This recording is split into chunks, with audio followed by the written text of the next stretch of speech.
On time, 5:45. Mark it on the calendar. Mike was on time. March 18th, 2023. How's everybody doing? Who's here? Chili was first. And Stanifer and Waldrop again, bleh. Bleh. Oh, how are things? How are things? I realized again the other day that people watch this after, based on the numbers. So, hello, people who watch this after. I don't pay enough attention to you. So, hello, people watching this after. Which is a good point. Tonight is the Q&A Hangout show. So if you're watching this after, you weren't here to get a Q for me to A, leave it down in the comments. I'm happy to give A's to Q's.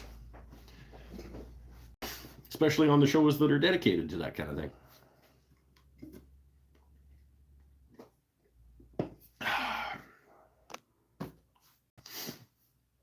Dr. Ping says most times he watches later. Well, I apologize for ignoring you in the past. Sometimes I mention like that people watch it after the fact and hello to them, but I don't do that often enough. I appreciate those people just as much as you guys that are here right now. Is that accurate? I appreciate them just as much. I just don't know them as well as I've gotten to know you guys. Oh, I knew last week that this week was probably going to be the Bevvy Hangout Q&A show, because I knew last week, looking at today's schedule at work, the number of things that were on the schedule at work for this Saturday, that I was going to be drained by the end of the day. And I don't know that I'm as bad as I have been sometimes, but we had a lot going on today at work. So we'll just hang out. We'll talk woodworking. We'll talk whatever comes up. Todd Ladjaness is back. Chili's got pneumonia? Why did you take care of yourself, friend? Come on. How are you getting pneumonia in the summer? I'm eating Captain Crunch. And you need me to yell so that you can hear me over your Captain Crunch? Just pay attention to what you're eating, not me, because you need to focus on not cutting open the inside of your mouth. Captain Crunch. It's one of the better cereals for cutting open the inside of your mouth.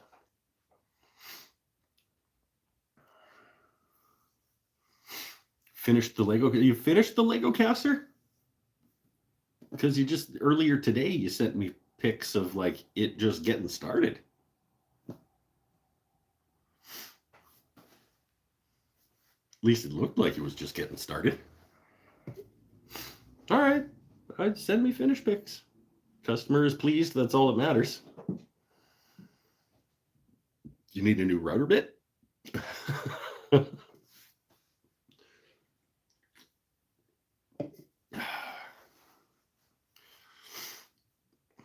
Working on restoring an antique smoker table. Not sure if that's a style of table, or if that's a table that a smoker goes on, or is that like a table that smokers sit around? I don't know what a smoker table is. Yes, melted plastic all over the place. Yeah, right. You plan on doing any work today? I already worked all day. You plan on doing any work today? I worked 8.5 hours today, my friend. Do I plan on doing any more? No, but who knows with this show? I don't plan on most of the things that happen on this show. We've met me, right?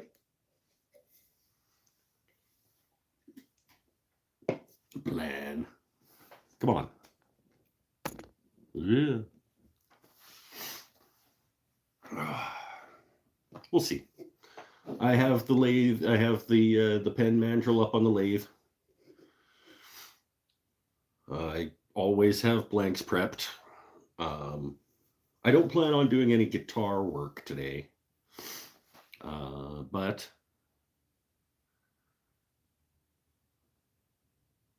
something might happen. I don't know. Plan. Style of table used by smokers. I don't understand.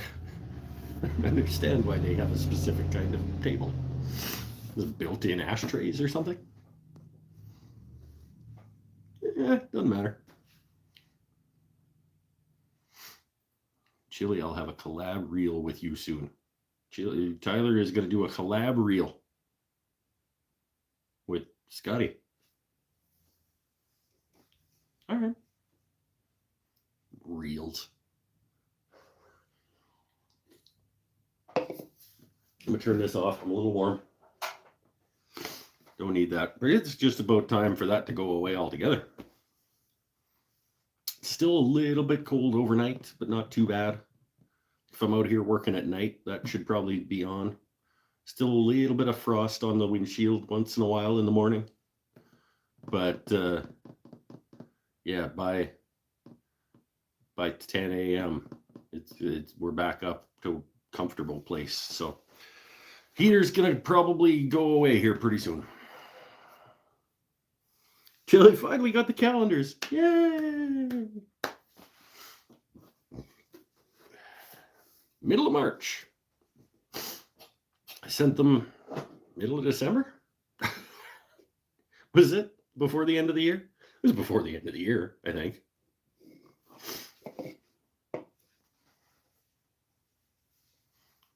So 8 weeks?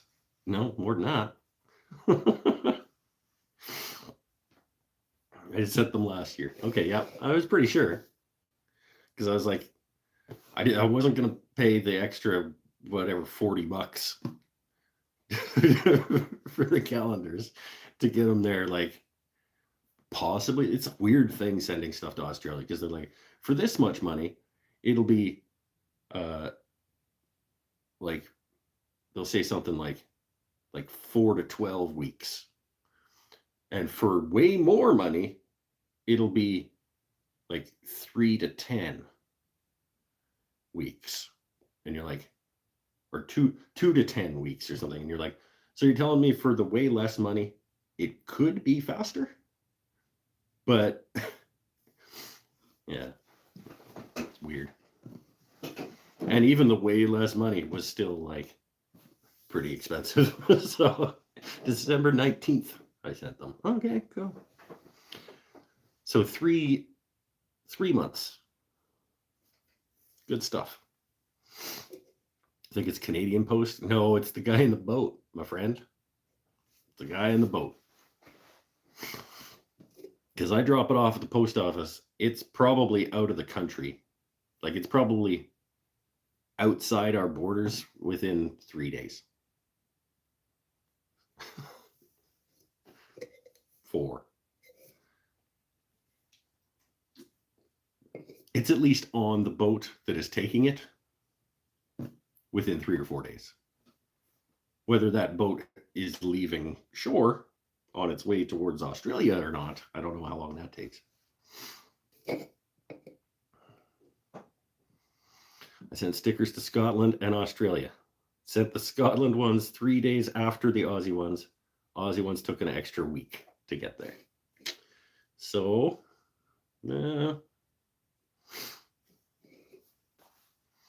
turn a cedar bowl from a limb. I tried to catch on a knot when I was almost finished and it blew in half.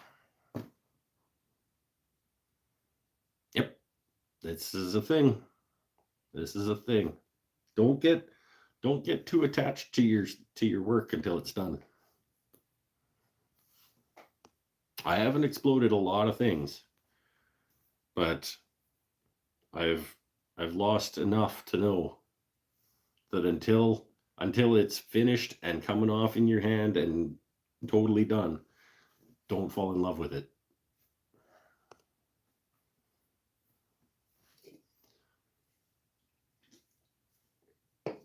Just got a commission to build a guitar for a guy in Australia. No, sweet. Mike needs to go to the barber, Kyla says. First of all, ouch. Second of all, I don't do that. I do need to do some maintenance, but I do it myself. But you're right. I was looking at it the other day, and so like when I wake up and it's doing like whichever side I've been laying on is doing one of those kind of deals. That's when I know like it's time to get the clippers out and go back over it and take it back down to where it's supposed to be. The beard is also starting to do a little bit of like coming out from underneath and coming out the sides a little bit from under. And the mustache, again, I will say it's doing the curly and the straight, and yeah. It just feels like a lot of work for not very much benefit, you know? Like it's not like I'm trying to attract a mate, you know?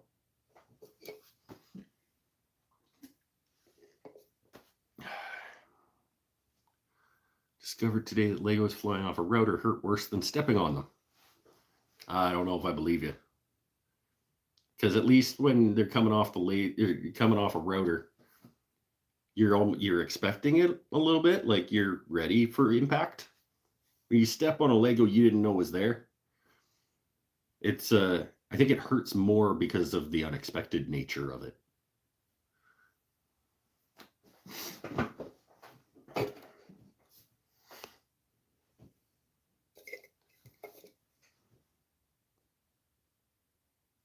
I have no way of knowing though. Like I would expect that I would be ready for, if I'm going at Lego with a router, I would be thinking like some of this is going to hit me. Oh, Pinnell's here. Yay. Marked as tardy.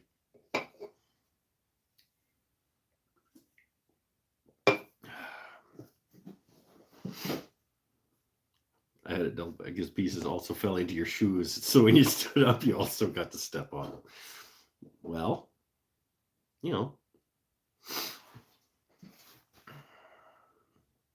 Don't know what to tell you. Maybe don't route Lego anymore. I mean, I think we already discussed how this was not a good idea. And now you've confirmed it. So next time you're asked, what are you going to say? I think I'll limit I'll build you a guitar out of anything.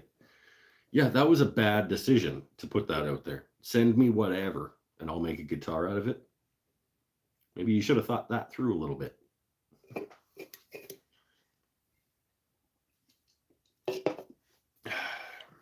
Maybe run that by the team when you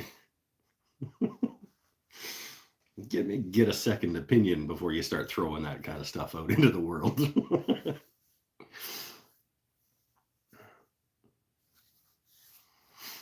Yeah, that's what I want a meat guitar. Good call, Pinnell. Like, so it's just like, make me a guitar out of ground beef. Like the cheap, greasy stuff too, like the really fatty, like not even lean, like ground beef. That when you cook it, you'll get almost no meat out of it. That kind of ground beef. That's what I want a guitar made out of.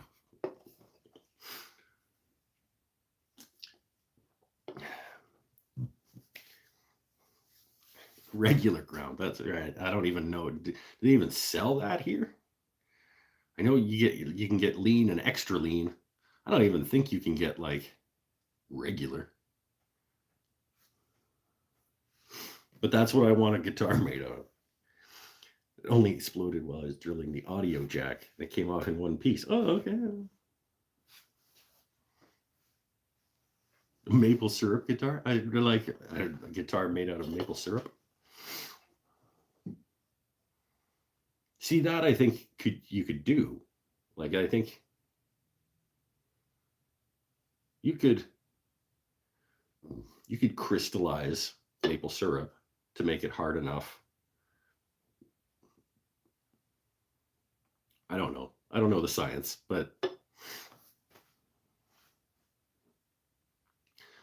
thinking trying to turn a piece of cedar by cutting the rotten inside out and plugging it with another piece of wood before I turn it. What? Hold on.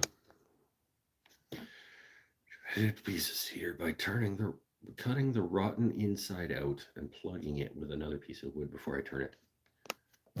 I'm not picturing the operation, but I would probably recommend doing something with a rotten inside.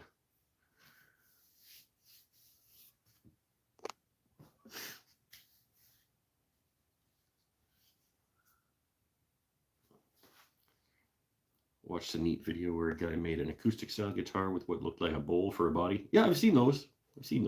Well, they would like sitars are like round backed guitars, basically.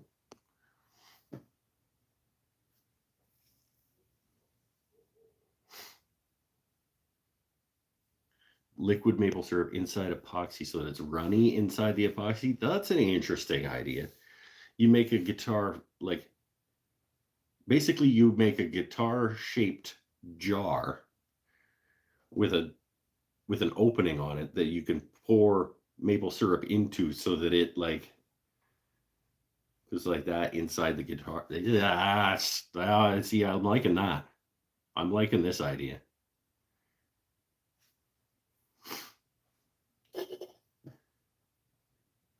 You could absolutely do like a plexiglass guitar shaped vessel. You need something for the neck to give it some rigidity. You need something for the bridge posts or screws, or depending on what kind of bridge you're using, to go into. Had a buddy make an acrylic guitar with a couple of real fish in it. Same, yes. So however he did that, same idea. You make an acrylic or a plexiglass or something shaped vessel, with a guitar shaped vessel, and then you put maple syrup in it, and then you make so it's got a little nozzle on it, and then you get your guitar out and you take the nozzle and you pour it on your waffles. I like that. That's after the Australia guitar, Paul.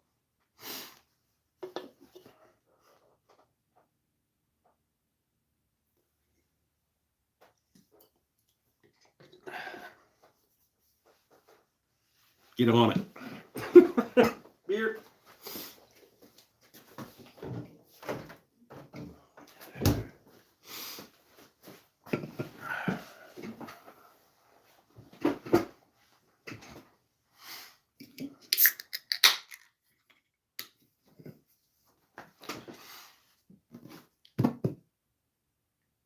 Questions? This is a Q&A show. I'm up for answering questions. Woodworking or stuff related.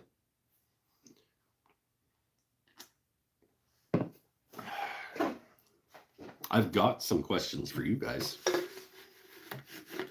Couple of questions that I would like some input on, but we can get to those eventually.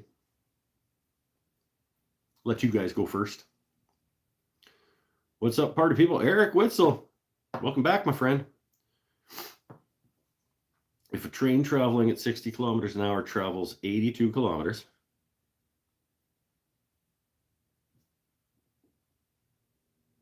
I'm going to need the rest of the question. can't ask them because nobody comes here to learn. Sometimes I come here to learn. That's why I've got questions. I want to make 2-minute noodle pen blanks now. Have a good time.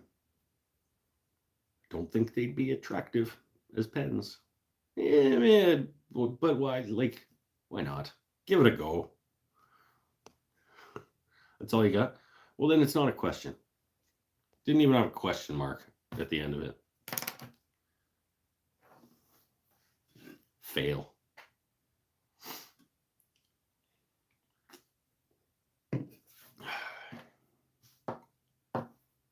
Question.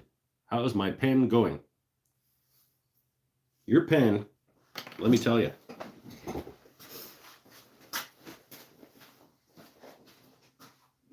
I'll show you how your pen's going. You're going to be super impressed. Your pen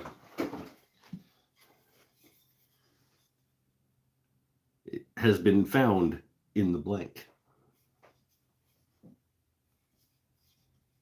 It's right there. That's where your pen is coming out of. That's how your pen's going.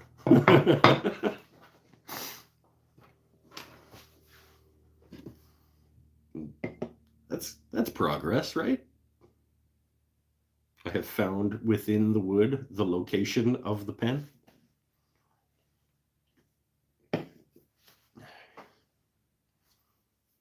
One step at a time. Yeah, baby steps, baby.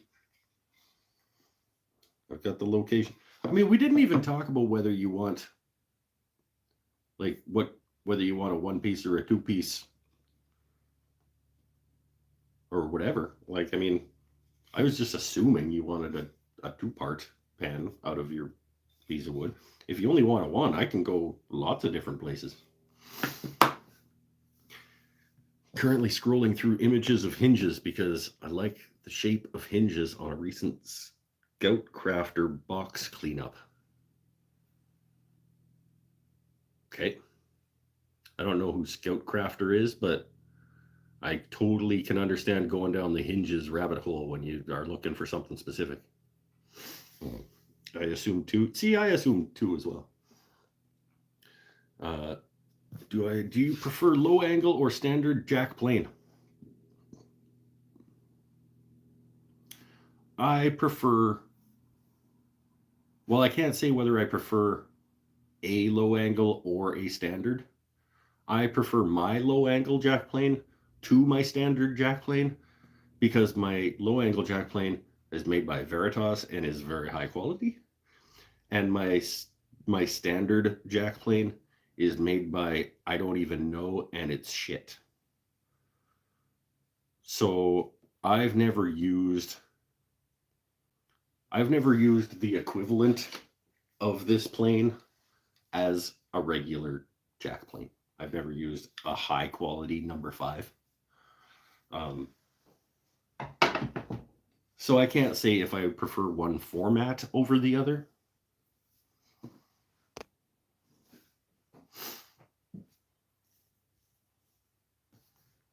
Here's my broken cedar bowl.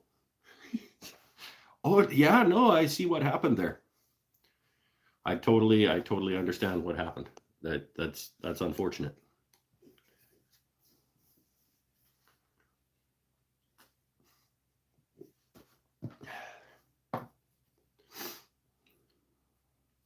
Yeah, Scott got himself some pneumonia.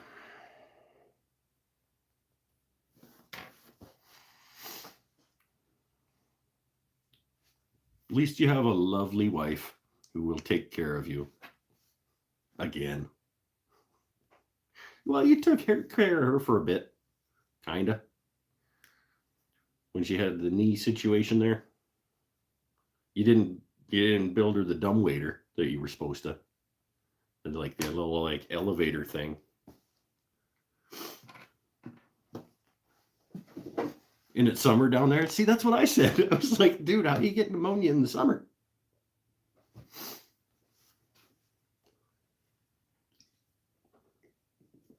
I don't know. Scott managed it. Or He's just being dramatic. And he's got like a little bit of a head cold. And he's like, oh, it's pneumonia. I'ma die. Carla, bring me noodles.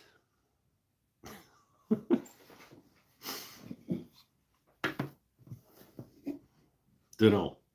Could be either way. Good.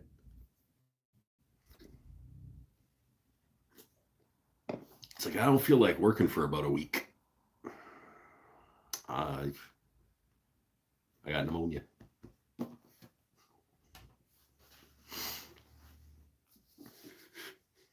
It's probably what's happening.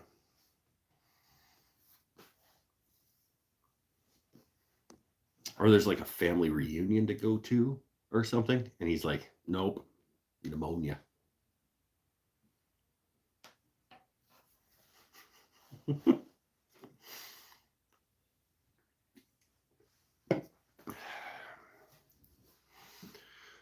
All right, well, I'll ask you guys questions then. I got enough people here that make things out of wood that will at least maybe be able to tell me what their thoughts are on a couple of things. I would like to buy, I'm making guitars. Who has a rasp that they really like and highly recommend? I got the Shinto guy, and it's great for hogging off a bunch of material, but I need something with a curvature for like getting areas like this and like this and like this. And I am prepared to spend money on a good rounded sort of cabinet maker's rasp or something like that. Tyler, don't you have an Orayu or however it's pronounced? I know there's another French company, Lioggier or something, that makes a nice rasp. But anybody who rasps, let me know, either live in the show or after the fact in the comment section if you're watching this later. If you have a rasp that you like a curvy one, I don't even have an example. That guy left the country and never gotten back in touch with you. Oh, I thought you went back like the next day. If I decide to plug a piece of that cedar, should I use a cedar plug or go with something else? It won't matter if that plug is also getting turned away, I don't think.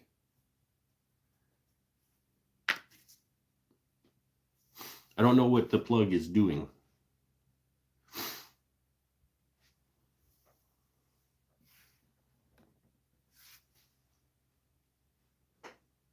I'll send you the link in my $120 curved rasp. You're going to send me a link for in Messenger. Okay. I have my do not disturb on because I was smart, but I'll check it out after the show. Said he had a guitar to carve and would let me know when it was done. Okay. All right. The plug would become the bottom of the bowl. Okay. I might go with something different then, because then it'll look like it was more on purpose. If you do it with cedar, then it'll just look like different. Like you won't obviously be able to grain match it. So I would do something different, and so that it looks like it was. I mean, it does have a reason, but I think plugging cedar with cedar and then having both cedars be visible would just look like you plugged a mistake or something. Whereas if you had a different wood, then it would just be like I made this bowl out of two kinds of wood kind of a thing, right? My Busy Bee rasp worked well when I made the rocking chair. Okay. Is that a cheapie? because I've got like a Mastercraft that I used on the first guitar, and I didn't hate it, but I don't have any reference on like, is a rasp one of those tools where you get what you pay for? Like, is $170 rasp gonna be $140 better than the one that I got at Canadian Tire? I don't know. I kind of would like to find out, but if people have used expensive ones and not expensive ones, and they're saying like don't,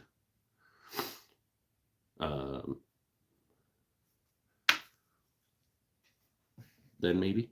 If everybody's happy with their cheapies, then maybe I just won't bother and I'll just keep using my Mastercraft guy. Because if I don't have to spend 170 bucks, I don't know what a Oriu or a Liugier rasp costs. I think they're about 170 bucks for like the little 9-inch guy. And I was just about to order one the other day, and then I was like, you sure? You sure, dude? Fearsome's back.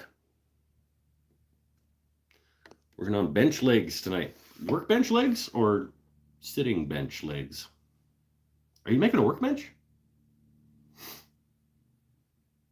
Joel? I refuse to call you by your new name.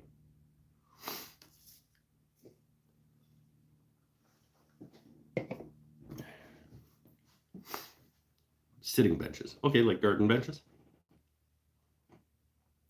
I used my Shinto and a random rasp I got in a box of tools from a guy. So you don't have any frame of reference on whether or not the expensive ones are any better. Paul says $120 for a 10-inch rasp, but that's $120 American. So that's like it's about 160 bucks. So that's not that much cheaper than like the Oriu or the Liugier. I don't know what about Liugier. It's hard to talk quickly when you're trying to pronounce words you don't know how to pronounce.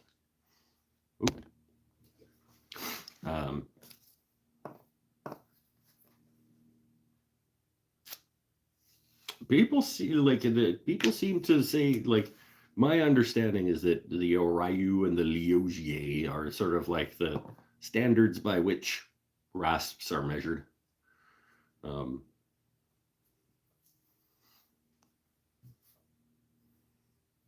It's the Oriu. Oh, okay. So yeah, basically, you send me the link for it, and then I'll find it at Lee Valley for $10 more for free shipping, and it'll be, yeah, it's a wash. Sorry, it's the name. It's a name on your channel. Farmhouse style benches. Just reclaimed pine, nothing fancy. Who cares? Not everything you make has to be fancy. Not everything you make has to be the best thing you've ever made. So sometimes you just need a thing that does a thing. And like a bench made out of pine that you got at the home center is just as good of woodworking as like the heirloom cabinet piece that you're going to hand down for generations. It doesn't matter. I don't care what you're making. Just get making. It's not that I don't care what you're making. It's that I'm never going to judge somebody for like, oh, I just made this bench, but it's only made out of Home Depot pine. Fuck off. It's fine. It's fine.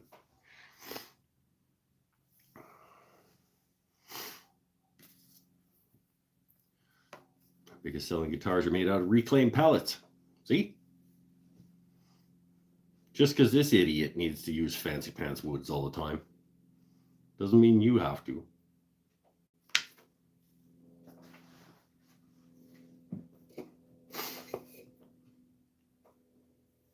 Did he just drop the F-bomb? No.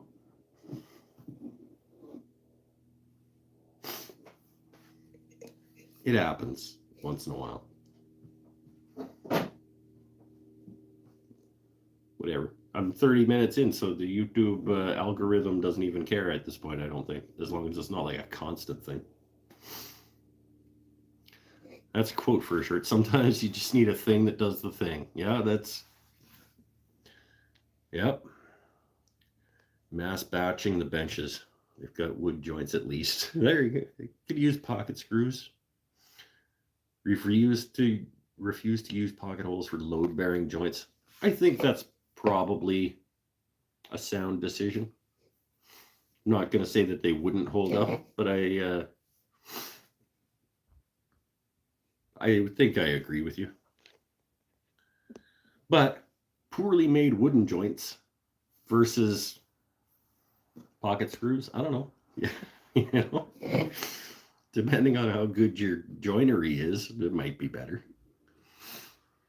I heard it. Mike said fancy. I did say fancy. Is that what you're talking about with the F-bomb? I definitely said fancy just because this idiot needs to use fancy woods. I did say that, if that's what you're talking about. I'm hanging OSB on my new shop wall. Really? You're not even going to use walnut?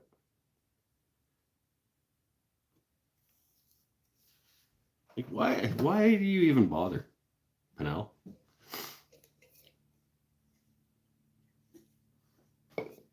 Why even make a shop wall if you're not going to use at least a decent hardwood, like shiplapped with expansion gaps and stuff in it?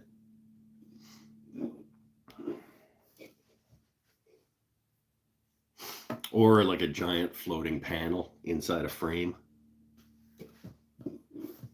A giant floating panel of walnut within a frame with like this much expansion and contraction inside the frame, so because of how big it is. That'd be rad.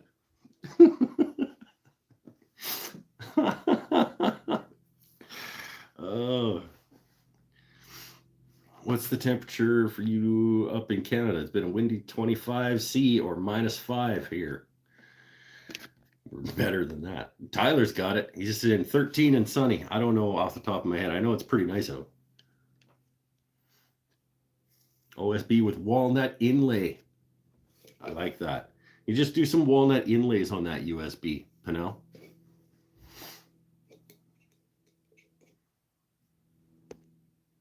We went from it doesn't have to be fancy to why don't you use walnuts? Only because it's Panel. And I was making a point. It was ironic. No, it was basically, we only did that because I'm hilarious. It's walnut OSB. Oh, you didn't say, you need to say that the first time, because we just thought it was just the garbage, like cherry OSB.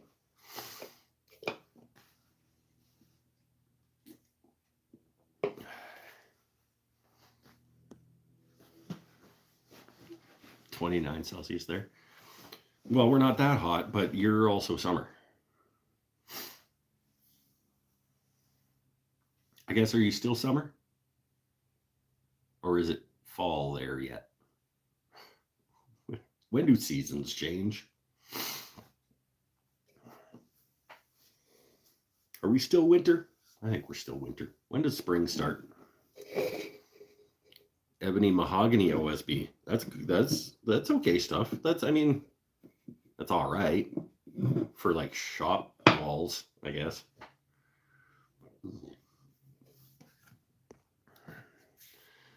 Gonna be just a little over freezing tomorrow. Got your router and backing board ready to go. Monday's the first day of spring. Feels like spring. Today felt like spring. It was the first day that like I went and got in the truck and the sun had been heating it up.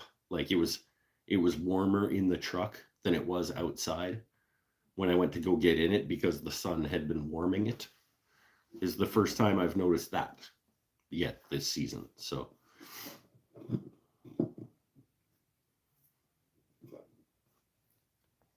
turned the AC on my car today. I did as well. I went to run to Tim Hortons at about About 2 o'clock this afternoon, I went and ran to Tim Hortons, and I'd been running pretty good at work, and I got in the truck and turned the air conditioning on my way to Tim Hortons. It was good. Would you like to use plywood for my shop walls? But sheetrock is so much less money. Yeah, but you can't. I mean, you'd have to anchor everything that you wanted to screw into it, or find a stud. I like plywood. I mean, or you sheetrock it and then put up panels of plywood to screw things into or whatever. Yeah. I don't know. If I could hand build a shop, I would want as much wood up on the walls to just put screws wherever I want them, whenever I want them, you know?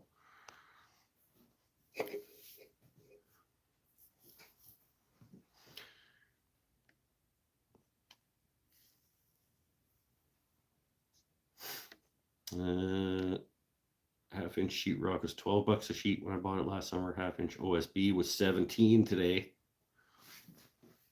Yeah, I like OSB will hold a screw better than sheetrock.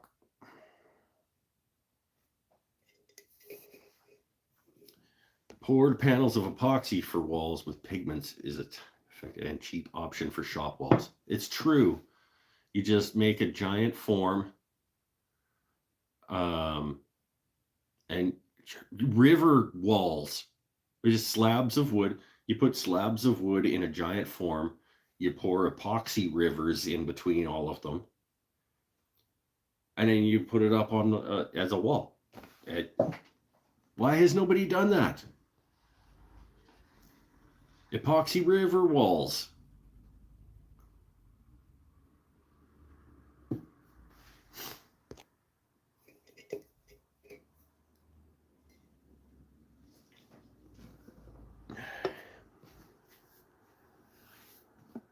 That's why my walls don't have anything on them. Keep hoping plywood will come down in price.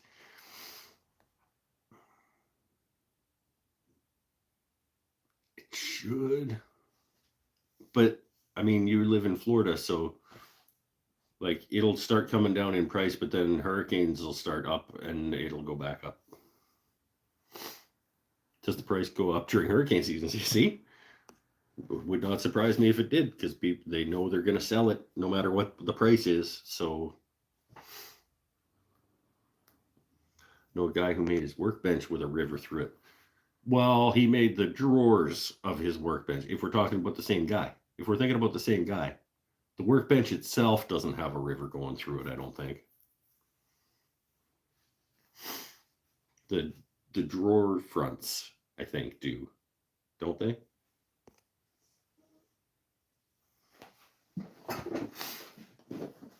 Epoxy river walls and WD-40 for squeaky brakes. I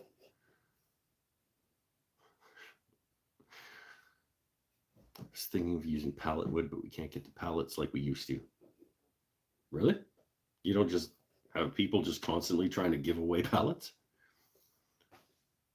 on Facebook and stuff? Like, hey, somebody come grab these pallets if you want them type people? We got those people all over the place.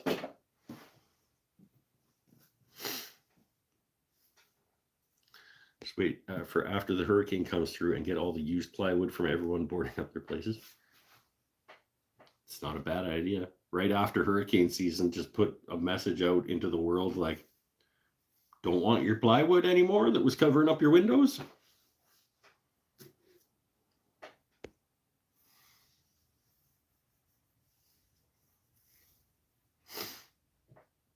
I've worked in poorly lit shops until recently. Sheetrock painted white and cheap LEDs was a big difference.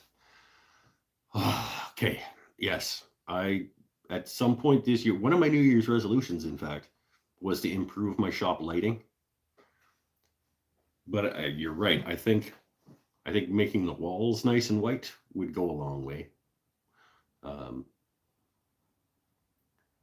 But I really don't want to empty the shop to paint the shop.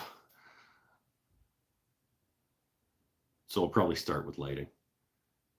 If I happen to like have a random week off and with nothing else to accomplish, maybe this summer, this fall. Probably won't be fall because it rains here in the fall. But maybe if there's a week this summer that I don't have anything else going on, I might rent a pod and move the shop into the pod for a few days just to like clean out the shop and paint the walls and move everything back in. It probably won't happen, but I like the image of it.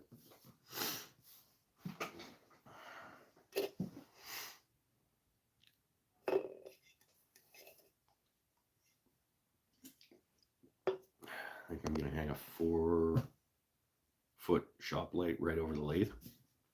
I got one of those clip-on desk lamp things right on one side of the lathe, and I've got a bank of 2 4-foot T8s just this side of it. It's not good enough. I just need more overall lighting. But yeah, the more light that you can get, the better. I'm pretty sure Pinnell sent me a link. I'm pretty sure that's what I'm going to go with.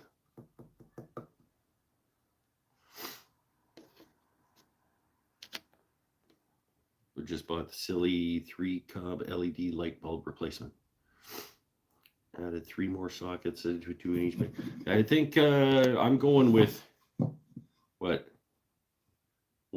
was the stuff you sent me, Paul or Pinnell? It was like 6 8-foot LED strips, like 6 8-foot strips of LED shop lighting for like $160. And that would be an ungodly amount of light in a 1-car garage. And that's what I want. I want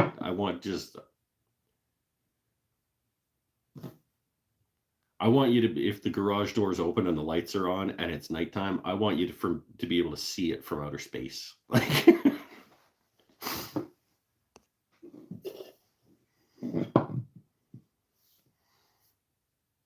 Harbor Freight has 4-foot LED lights for $17.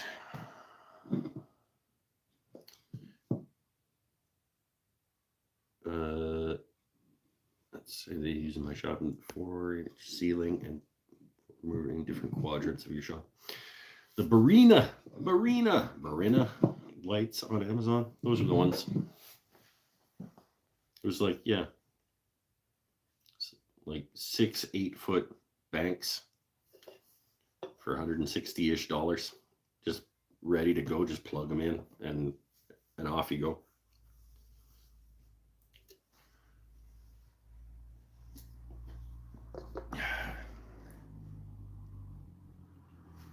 One, two, three, four. 1, 2, 3, 4, and then across there 5, 6. That would be good. That would be lots. I would enjoy that very much. Beer.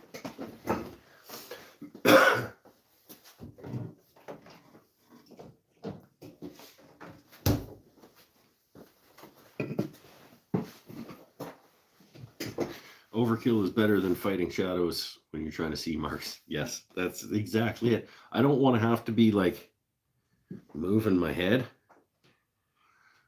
to like, because my head is in between the light and the thing, or move around to the other side of the bench because the light is coming from that. Like, I'm done. I just want there to be enough light coming from every direction.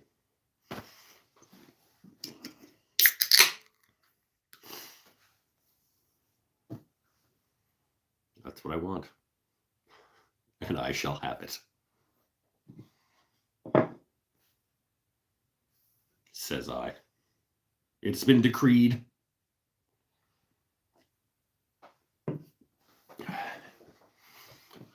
Getting older and the eyes aren't getting better. I still have really good vision. But it doesn't matter how good your vision is if what you're working on is on the opposite side of your lighting. You don't see it very well.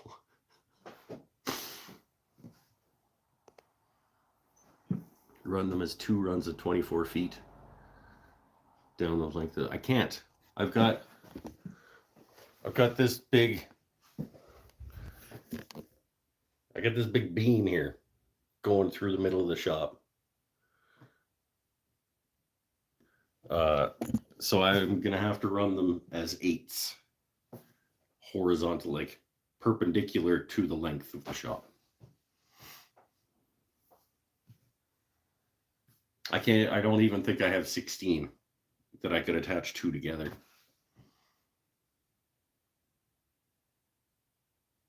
No, it'd be super close to do them this way, and I don't think I have 16.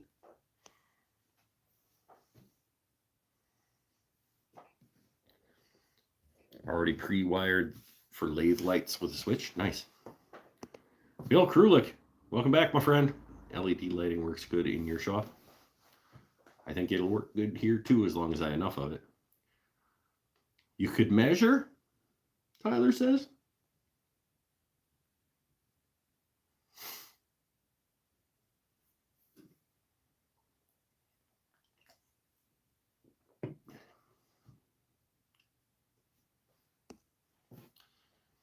I love when garage lights are wired to switches so every other row toggles, normal and working / filming.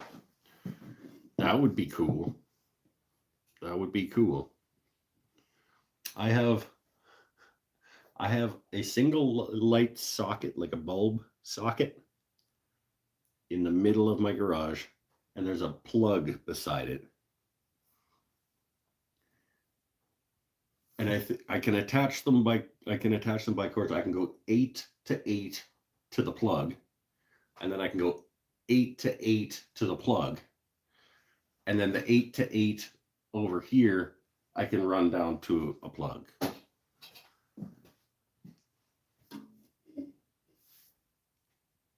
Is how I am picturing it.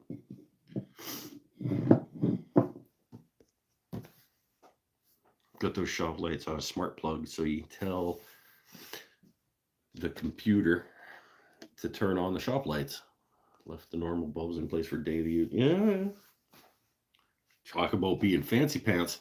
Why aren't you using walnut for your wall then, Mr. Fancy Pants, with his computer operated lights? His voice command lights in his shop, and he uses garbage cherry OSB for his walls.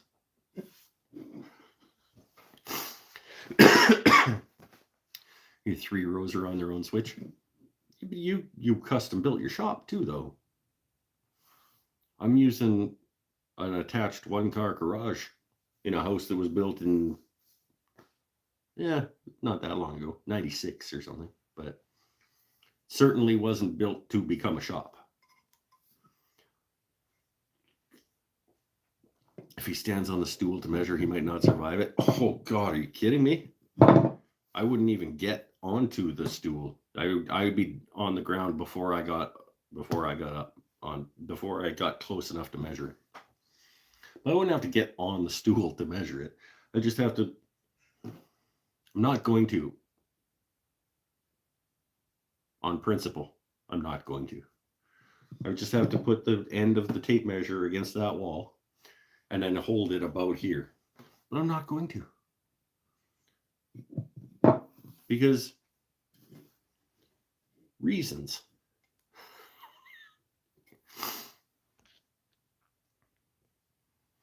You can hook the ones nearest the garage, the ones on the other side of the beam. Come with 40-ish inch long cables to connect them. Yeah, I could run it. I guess I could run it down and over. Yeah. Not that. I'm not that concerned about it. I don't own the things yet, so I'm not really that worried about where they're going to go when I buy them. I'm going 4 and 2 on either side of the beam. And I'll hook them up how they need to be hooked up. Maybe I'll ask the internet to turn them on and off. But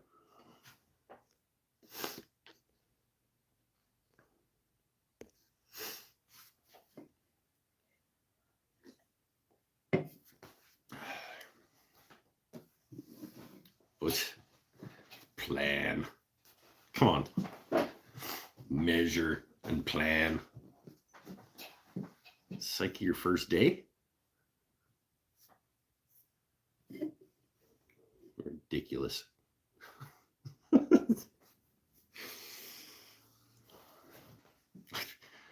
Come on.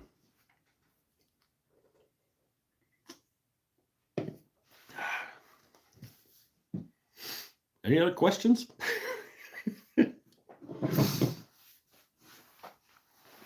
What are the other New Year's resolutions for this year? More than one stringed instrument. That's well on its way.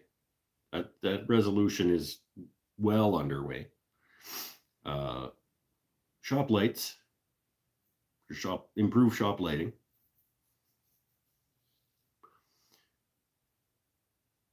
Shop stool was not on the list, Paul. It was on last year's list. Thank you very much.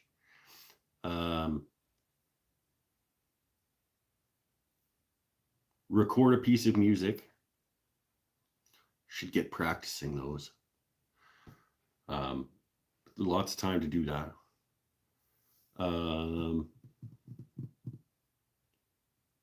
Be better at cleaning up after myself, which was a low because I've been terrible historically at that. So far, I would say I am better at doing that, as long as that continues. All right, later, Kapla.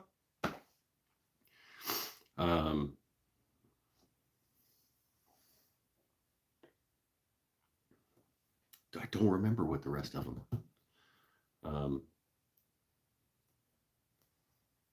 Did you see the guitar I won? Well, not in person. You sent me a link to it, though. That's rad. Yeah, he won one of the raffles from the Great Guitar Build-Off giveaway thing.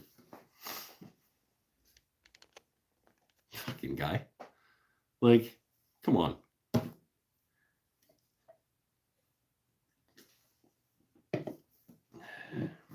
It's like a matte black.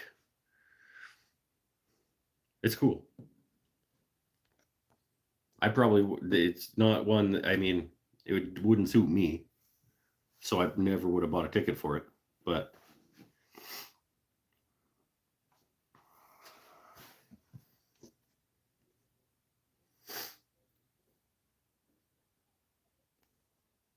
may the force be with you. D'Angelico Bedford Premier Bob Weir is what he won.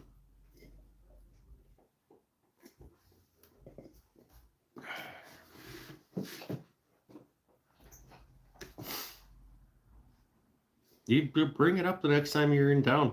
Swing it by. I'd love to see it. I've never seen like a handmade custom guitar that I haven't made. I still haven't even seen the one that you made that won 4th place or whatever last year in person. I saw it while you were making it, but I never saw it done.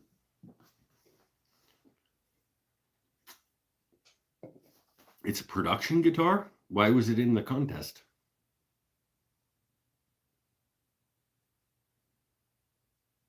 I don't understand.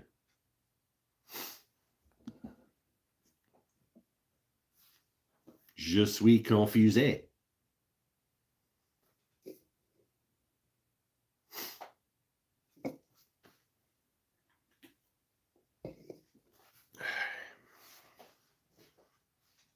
My wife's talking to me about macaroons.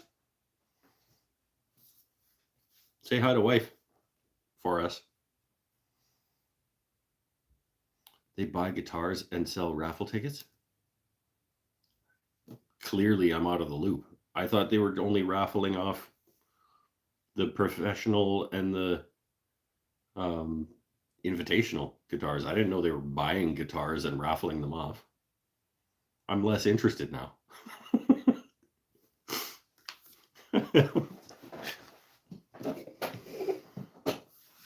Anyone know where I can get parts for an old bandsaw? Someone broke into my shop and tipped my bandsaw over and broke the trunnions? That's a terrible thief. I'm gonna have to rely on chat room for that, probably. I've never had to go shopping for bandsaw parts. What I would go to the manufacturer. What kind of bandsaw is it? Do they still make those bandsaws? Because that would be where I would start, probably, would be to contact the manufacturer of the bandsaw and say, where can I get replacement trunnions for this? The only way Mike would be less interested is if they auctioned off a Matthias guitar.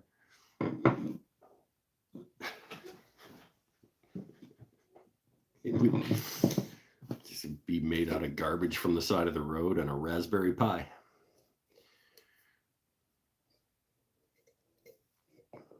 I spent like 40 USD and got a guitar worth $1,000, so you're ahead. Fair. Yeah. Hey. And if you wanted it, like, well, sure. Why not? You were already ahead.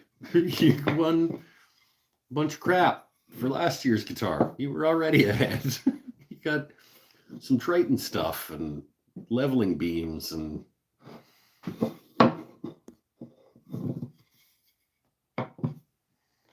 they're out of business. Okay. Why does every decent woodworking power tool cost $1,000? Domino, grand. Lathe, grand. Drum sander, grand. Yeah.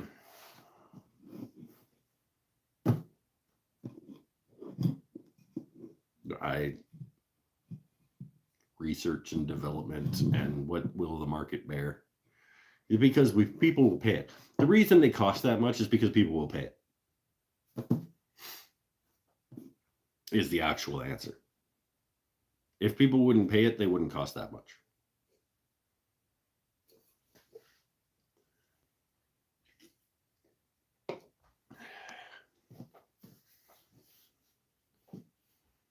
Found similar enough hinges.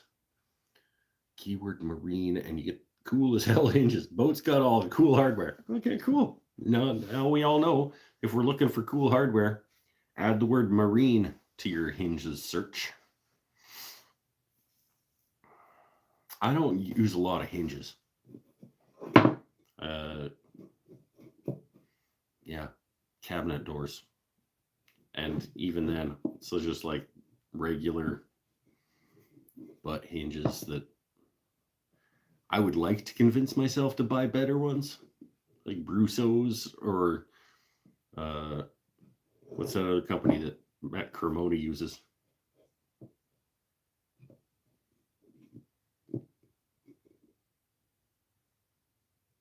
But I just can't. I go to Home Depot and I get hinges because nice hinges are expensive.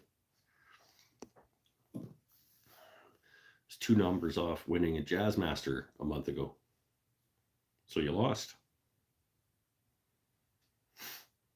I need some reclaimed boat wood. Customer wants a guitar body made out of it. Just tell him it is. Just get some wood and just say, oh no, it came off a boat.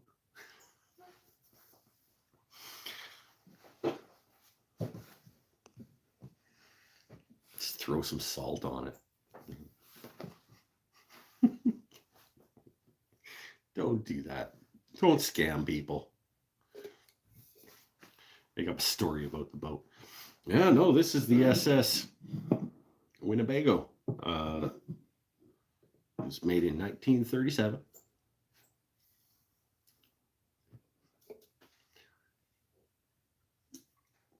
I have some teak from Battleship Texas, but I don't want to give it up. Yeah, well, as long as there's a story about the boat. If it doesn't need to be a specific boat, Tyler's got a good point. Don't scam people. Okay, I'm not endorsing scamming people. But if somebody just wants you to use some boat wood, people give away boats all the time. There's always boats that people are like, it's good, it's a project, but just come take it out of my yard. Needs a new engine and it needs patches and then blah blah blah blah blah. Go pick up the boat, bust it apart, make a guitar. You wanted it made out of a boat. There you go. Oh yeah, that's a good point. I guess I don't know about Texas. Well, probably down like Corpus Christi area. There's people giving away boats all the time.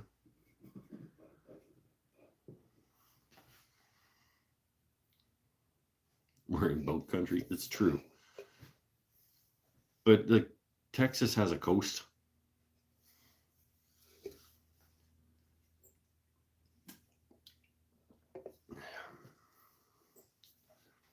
When pallets come up, I know a few places that have 15-foot piles of pallets, and they just say, yeah.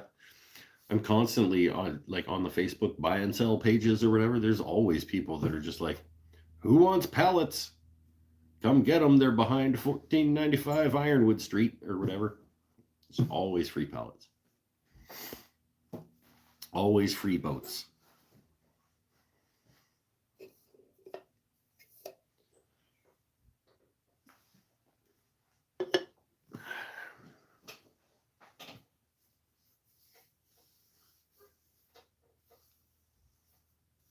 Yeah, this ain't right down here. This stuff. This needs to go away. There's barge wood you can get in New Orleans. They used to take barges down the Mississippi and would abandon them because it costs too much to take them back up the river. Yeah, probably they're like a one-way boat. Yeah. I can see that. Cheaper to make a new boat than to bring it back up the river. I get that. I totally can understand that.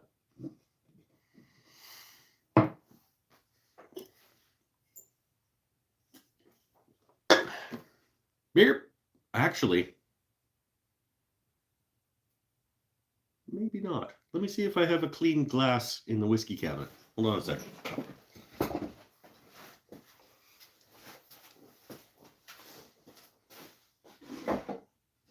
Okay, I have glasses in the whiskey cabinet. Are either of them clean? Yeah, that one's clean.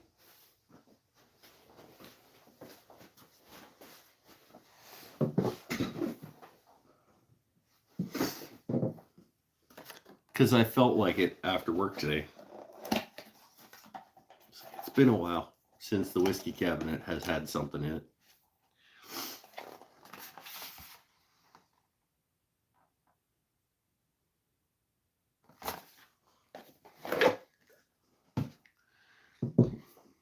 Liquor before beer and clear beer before liquor, never say.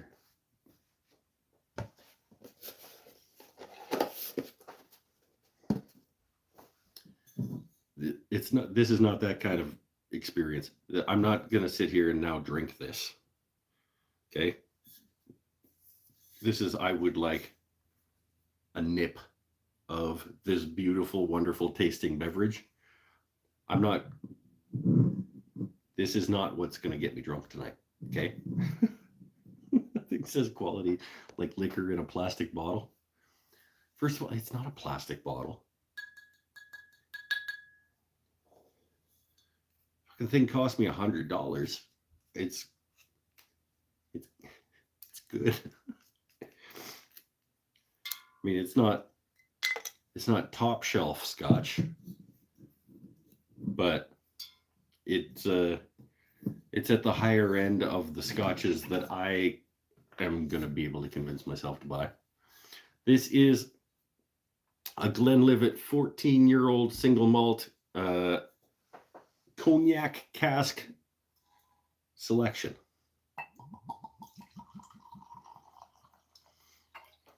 I've had it before. I've had it before on the show. I had it for the first time on the show, in fact. And it's very good.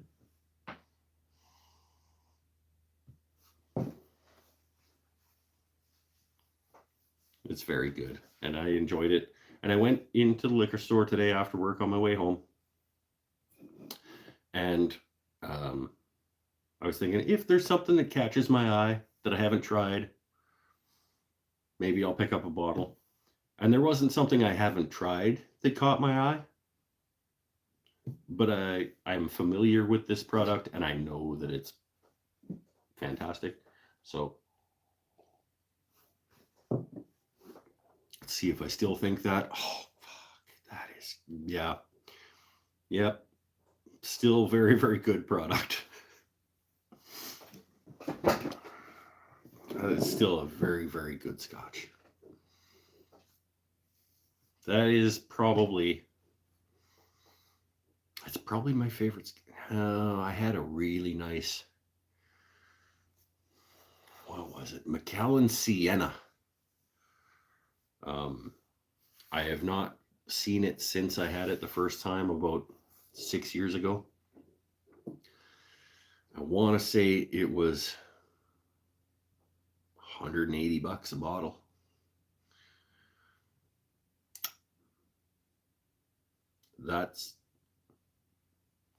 This is almost as good as I remember that being.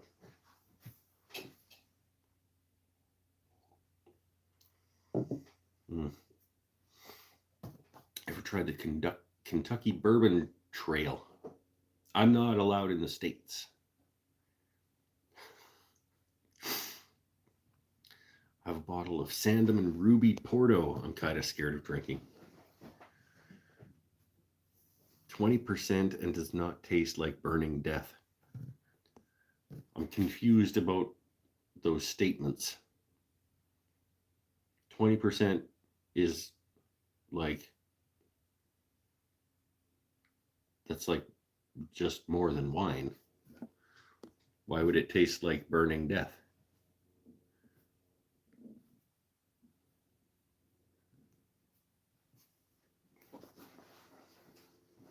Most spirit alcohols are like 40-45% alcohol. But 20% is like, it's like watered down. I don't drink. It's basically wine. Oh, you're not a drinker. That's why some alcohols taste like burning death. What sucks is that if you come for a visit, you can't bring good liquor across the border. Well, not with that attitude.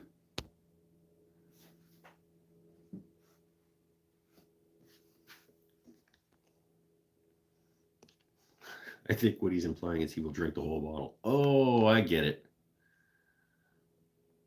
Kind of scared to drink it because it'll just go down.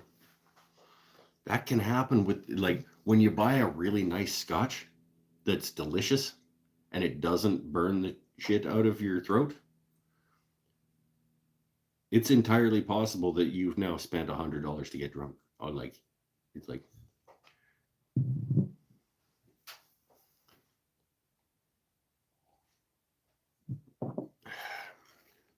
don't they search vehicles? I don't know.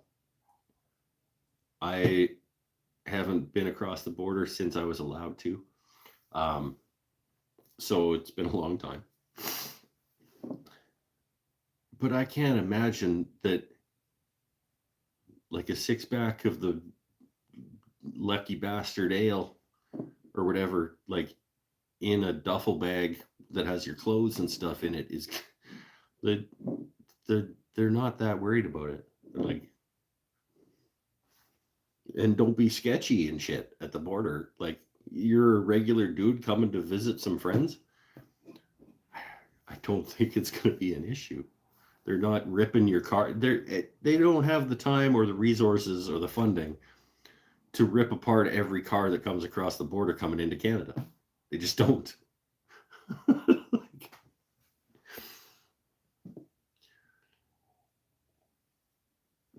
I'm by no means encouraging people to smuggle stuff into Canada, but let's just look at the reasonable expectations of search and seizure at the border with how much traffic goes back and forth. If you're not a sketchy motherfucker at the border, They are not ripping your car apart and finding the 6-pack of beer and the bottle of booze.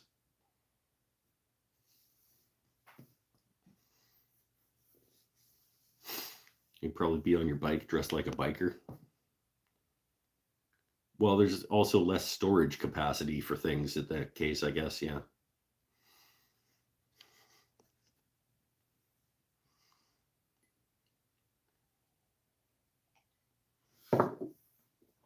That's really good. I should put that in the whiskey cabinet right now instead of leaving it on the bench. But it looks really good on the bench. I also really like this particular purple that the cognac cask is.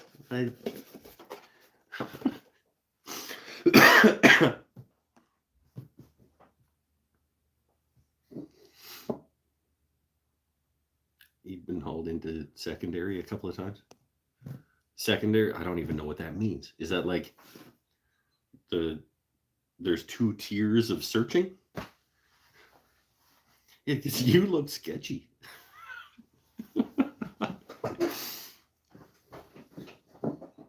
You're smuggling them multi-scale guitar necks. Or they're like, yeah, we don't want any of those too many fretted guitar necks in our country. How dare you try to influence our children with that nonsense?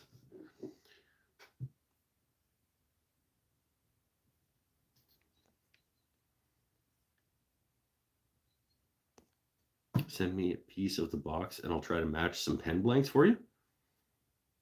Sure. I mean, like, it's just I mean, I'd be happy with like anything close to this bird. Like, I don't necessarily. I feel like it would not. You wouldn't be able to. I don't want it to exactly match in terms of a pen blank, but anything close to that. Not that I don't want to spend the buck to send you a chunk of the box, but like, I think you can probably get pretty close to send you a pic of it. Okay.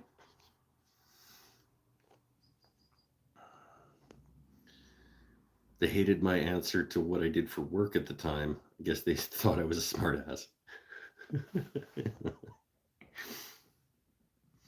Border guard couldn't believe I was going to get tires on my car in Detroit because it was half the price as Canada.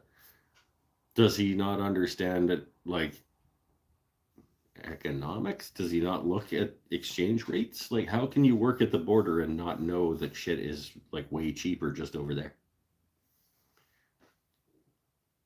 It's Crown Royal Purple. It's pretty close.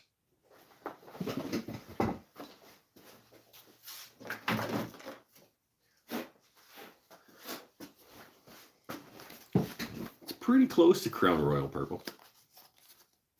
I just happen to have brand new, fresh, unopened Crown Royal bag. It is pretty close. Yeah.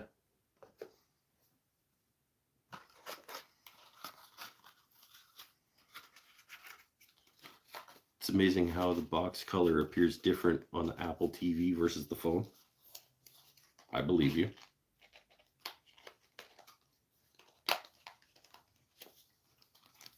I don't know why I put this back in the box.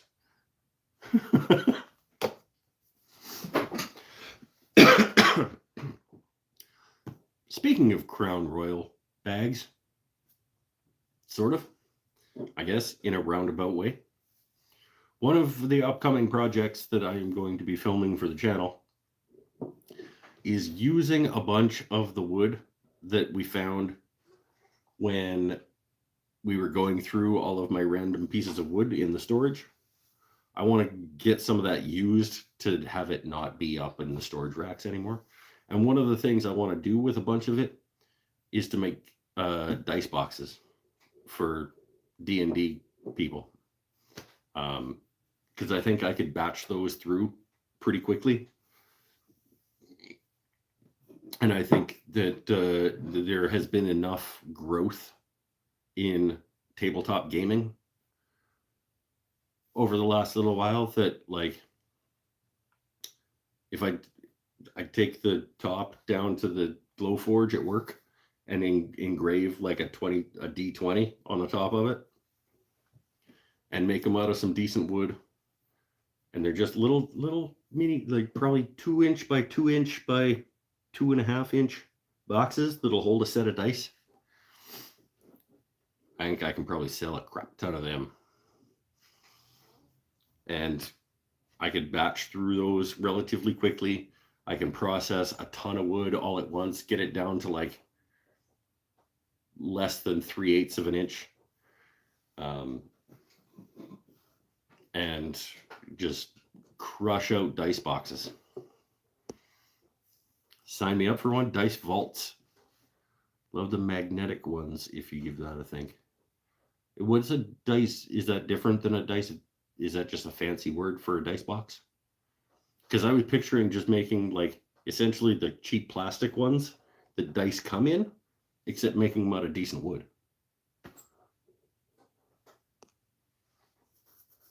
Not sure what a dice vault is, but I have a crap ton of dice that need better storage. That's where I was like, speaking of Crown Royal bags, because I've seen a lot of Crown Royal bags filled with dodecahedrons and whatnot.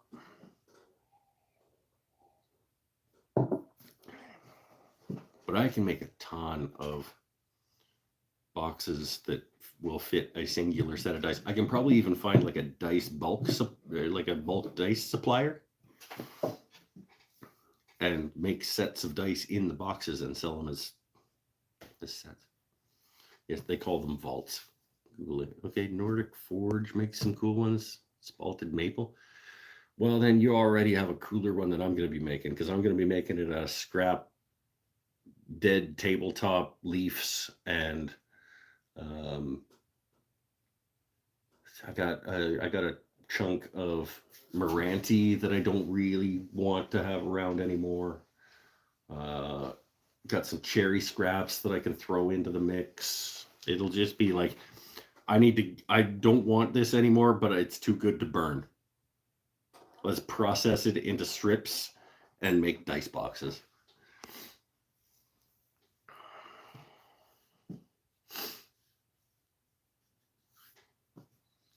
They're mass produced, nice, but not that great. Well, it's like, I think that's probably about where mine are going to come in too. They're going to be like nice, but not that great.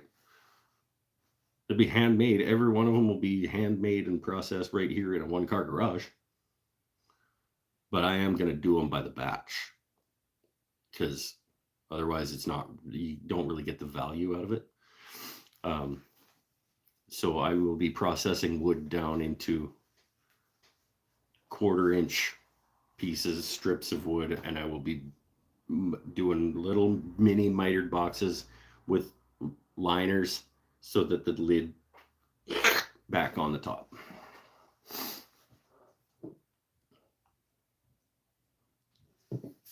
I mean, I guess I could hinge them, but that seems like I would like to go off the top.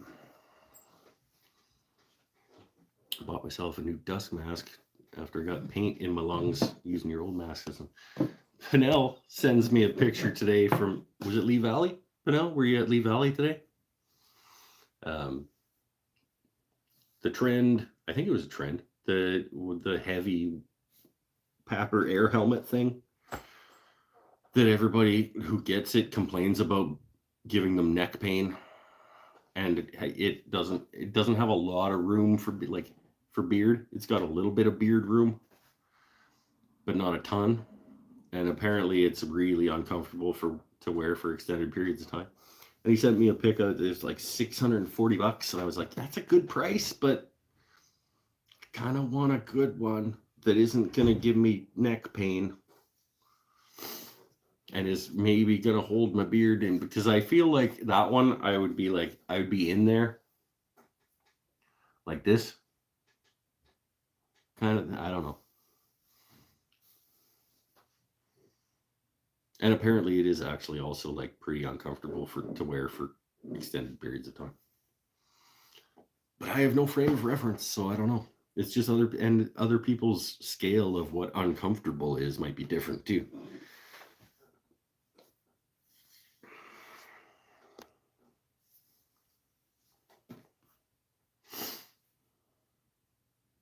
Magnets and registration grooves on the long sides. I could do magnet tops on the dice boxes. I have a lot. Just add to the cost. I mean, magnets are not good. Magnets are not cheap. They're not expensive, but like when you add, even if you add $2 to every box, and the work to put them in and have them nicely, like rare earth magnets are cheap from Lee Valley, but to add them in and have them, and then you got to put your little point dealy thing. You got to drill the hole. You got to drill the hole the magnet's going to go in. Then you got your little center dealy that you put in to match it up so that you can put them in the other side too. It's just a lot of extra work for. Can you charge an extra $10 because there's magnets? Maybe. I don't know. I haven't thought it through. God, you guys, come on, planning. You're talking about planning again. I'm gonna have one more of these. It was good. Maybe I'll have a half. You're saying that is the common and dominant type. Well, so now I don't want to do it because I don't want to be common.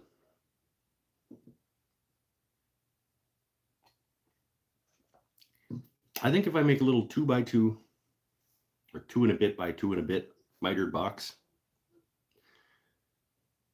same way I do every other mitered box, and I cut the lid off it, and then I do a little liner around the inside that extends about that much higher, then the top will just slide over that little liner and it'll down onto it.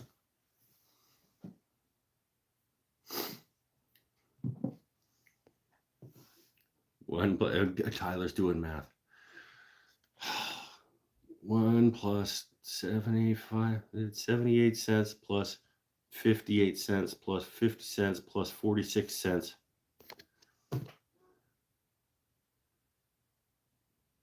You know what, Tyler? You make the fucking boxes, okay? You charge whatever you want for them. I'm just trying to get rid of a bunch of wood. 78 cents each at one.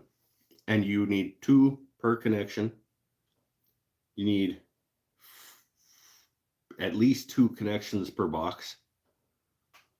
So now we're at $1.60 and $1.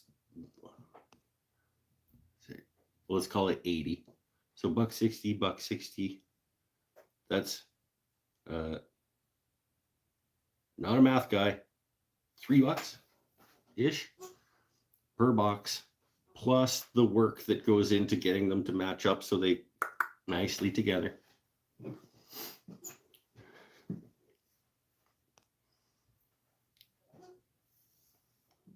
I don't know. I have an idea. I'm probably just going to run with it because that's what I do.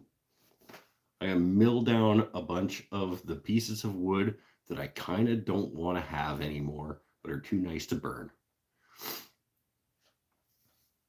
I'm going to mill it all down to somewhere between 1/4 inch and 3/8 of an inch. I'm going to run the strips through the table saw to miter the corners and make little boxes out of them. Then I'm going to take the lids of those boxes down to the glow forge and put dodecahedrons on the top of them.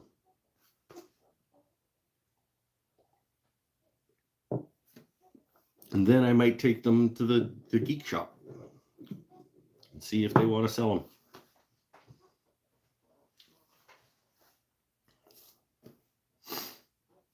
Matt might want one.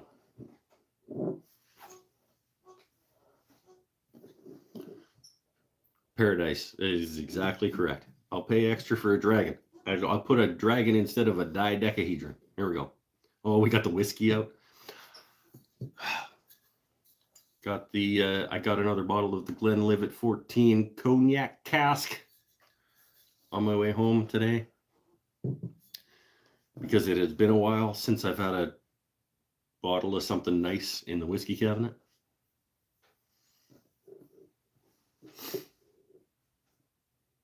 And I deserved it.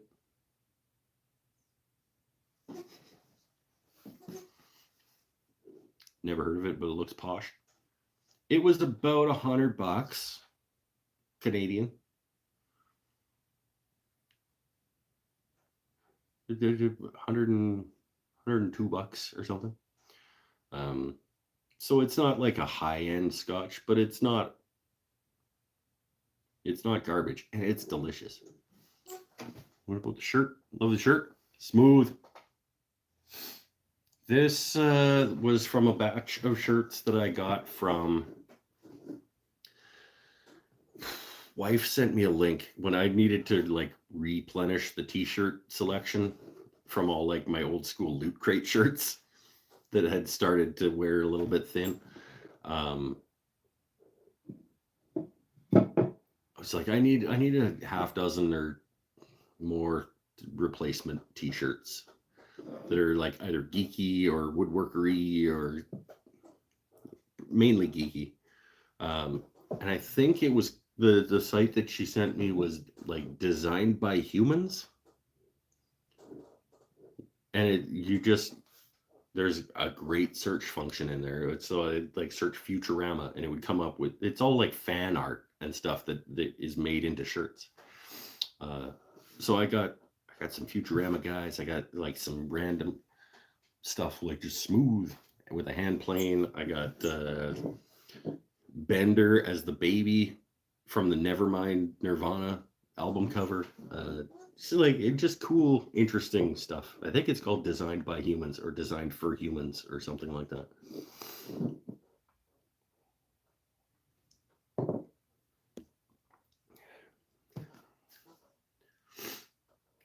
Canadian Scotch is made using the process that Tibetan monks used to make Tibetan yak urine alcoholic beverage. Canadian Scotch is not a thing. We had a chat about that one day on the show too.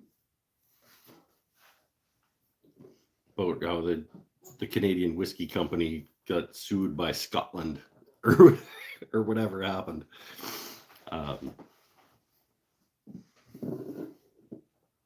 It's so weird. This is Scottish Scotch, Paul.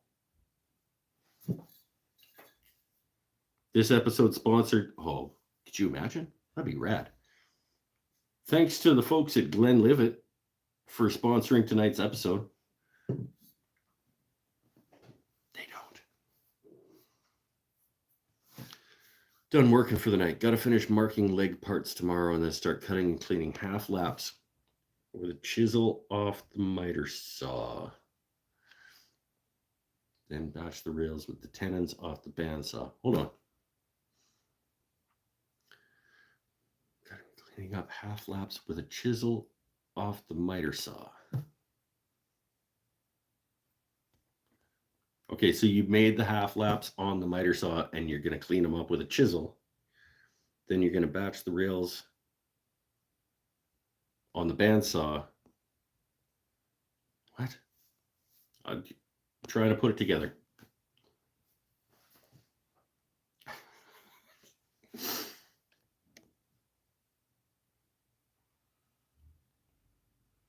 Half laps on the miter saw, I understand.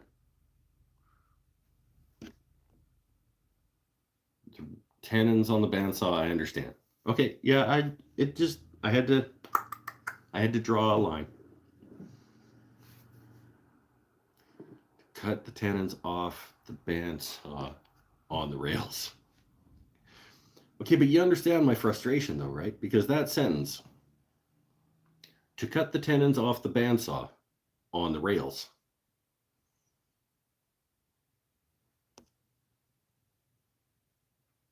You don't cut the tenons off the bandsaw. You know what I mean? Like that's where I'm like,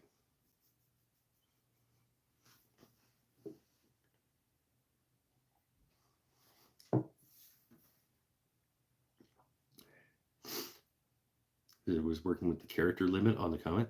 There's character limits on comments? How do some people write whole damn paragraphs then? I didn't know that. It's all good. I think I understand what you're saying. And I agree.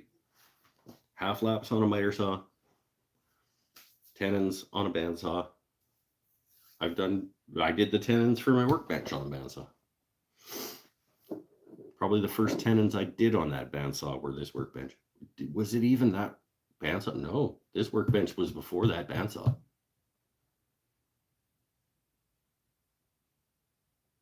I think.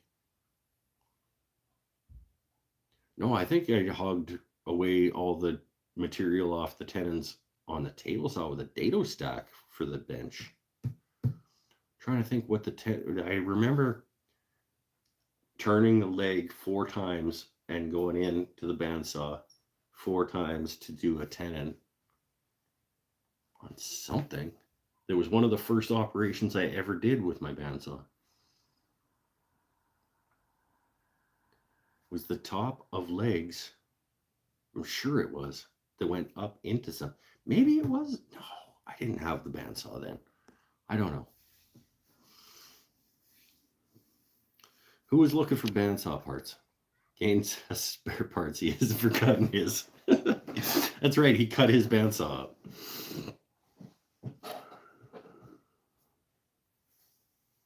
Is 200 character limit on comments? Well, that should be lots.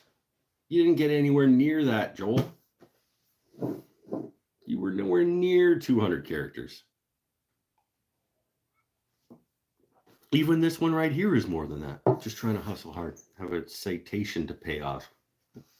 After that, I'm going after the DeWalt 735, then a truck, then a trailer. Nah, guy. This guy's got plans. Why is he watching this show? We don't make plans.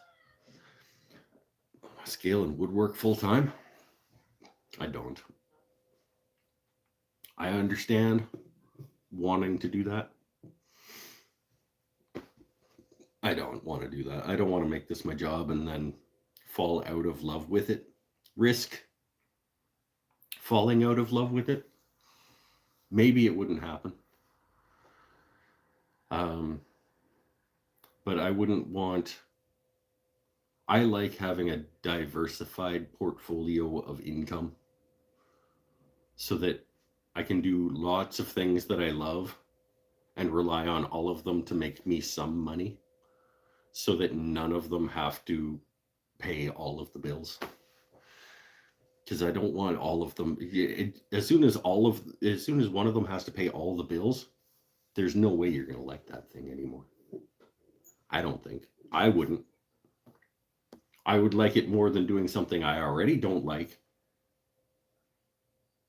to pay off the bills, but I don't want to fall out of love with this.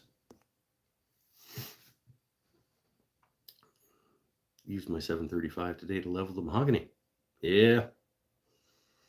735 with a Sheelix bird cutter head would be pretty sweet.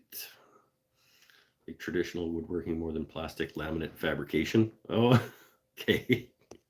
So you're going from something that is shit to something you love. But I would just hate, I don't want to discourage you, but I would hate to take something I love, make it into a job, and then start to resent it because it's now my job. You know, like I want to still have the joy for that thing. Still supplement retained earnings towards property investments effectively.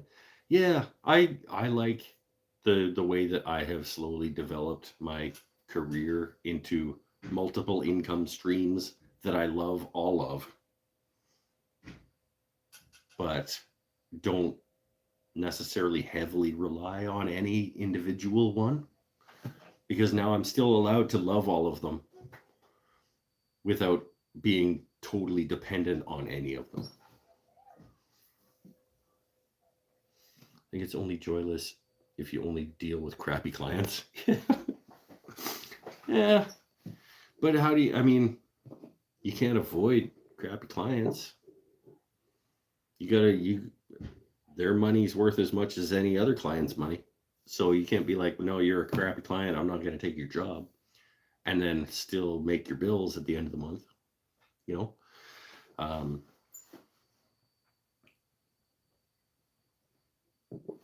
just I mean, everybody's different. For me, I don't ever want to make woodworking my full-time job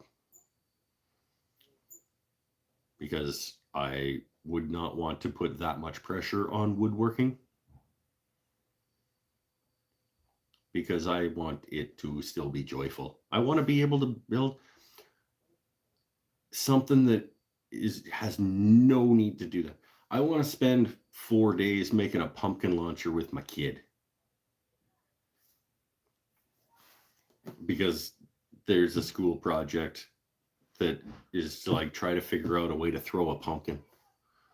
And I want to spend 4 days or a couple of days in my shop just mucking around and teaching my kid how to use a hand drill and putting together 2x4s to make a thing that maybe throws a pumpkin, but didn't really.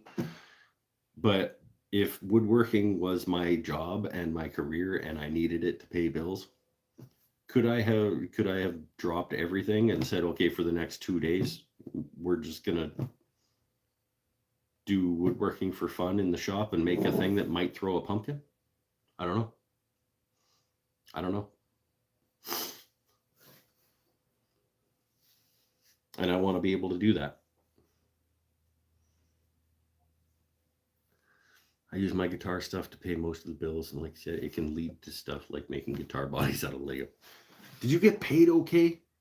Like don't answer if you don't want to. But did you get paid okay for guy sending you a guitar blank out of Lego and then you did the thing? Okay, beer.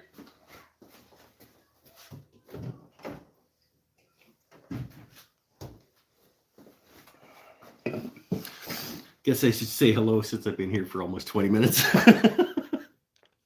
Hey, Tim, what up, my friend? Just listening in on conversations. If you're curious what a 200 character limit looks like, it looks like I like that. You gonna do any craft shows this year, or did you stop those? I'm gonna do the ones that I run at the artist collective that I work at. I run the art markets there. We do 2 summer weekend ones, Friday night, Saturday day. A Saturday night, Sunday day market in July and August. So I'll have a booth at each of those because I'm in charge of them and I organize those. I don't go too much further than that. I do Christmas markets and the 2 that I run. So I should probably start batching out summery stuff for those.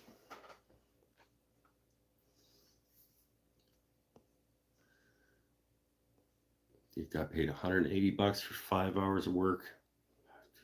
I don't know what that means. I'm not doing the math on that, but it sounds okay. Just having some bourbon, cleaning up my dad's Foot Locker from when he was in CBs during Vietnam, and eating corn nuts. I don't know if you were here while I was having the Glenlivet 14 cognac cask, but it's delicious.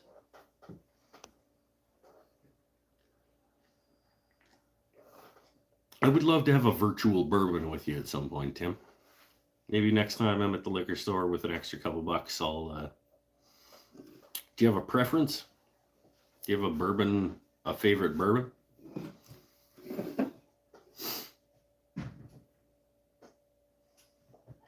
Probably my favorite bourbon would be the Maker's Mark. But if you have a favorite and it's available here, I'm open to ideas. And I'll put it in the whiskey cabinet and we can have one together one night. Together.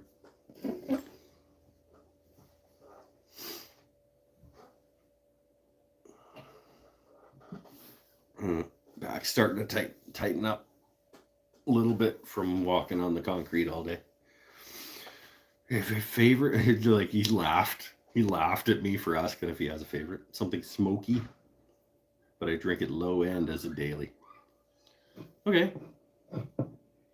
Do you normally have a bottle of Maker's Mark that we could have together? Because that would be my default when I went to the store.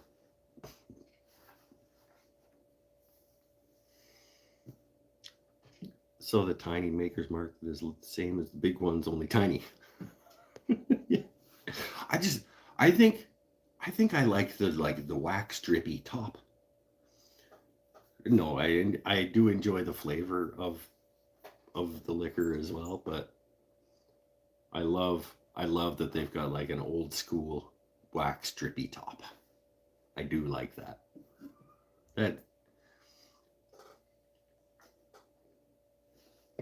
It screams handcrafted, even if it isn't.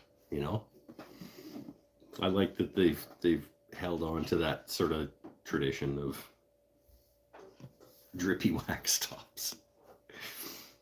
Do you actually? Okay. Well, maybe some night I'll get a bottle of Maker's Mark and we'll have one together on the show. There's the economical ones for the homeless guy stumbling down the street with the Maker's Marks. No, absolutely not. Love Grolsch beer because of the swing top. Yeah, it's got like a gear hinge thing on the top of the Grolsch. Good call. We've got some micro brews here on Vancouver Island that bottle like that too. Pender Island, I think, has one. Bowen Island, I think, still puts some of their beers in the like sort of hingy top cork things, and those are great. Did you know that bourbon can only be called bourbon if it's in Bourbon County, Kentucky? Nicely done. That was well timed and well executed, Bill. I appreciate that. That was well done. He's lying, Joel. It was a reference to an earlier conversation about Scotch and Scotland. But it was really well done.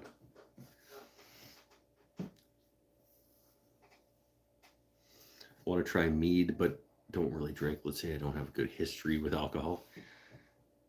I can't vodka. Since I essentially gave myself alcohol poisoning at a bar in Alberta when I was 16, and ended up almost drowning in my own puke in the parking lot in the rain of a parking lot 2-3 hours away from my hometown.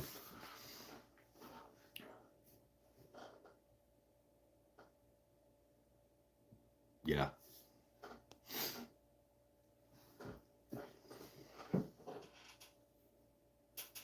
I have a history with alcohol as well, but only certain types and under certain circumstances. And that's not even accurate. I have a history with all alcohols, to be honest.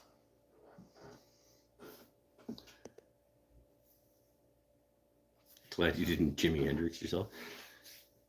It was probably pretty close. I don't know that even any of my friends were in any condition to be able to deal with it. Kilkenny is your favorite beer. That's a good beer. That's a nice, rich, heavy-bodied beer. I like that. That's a good answer.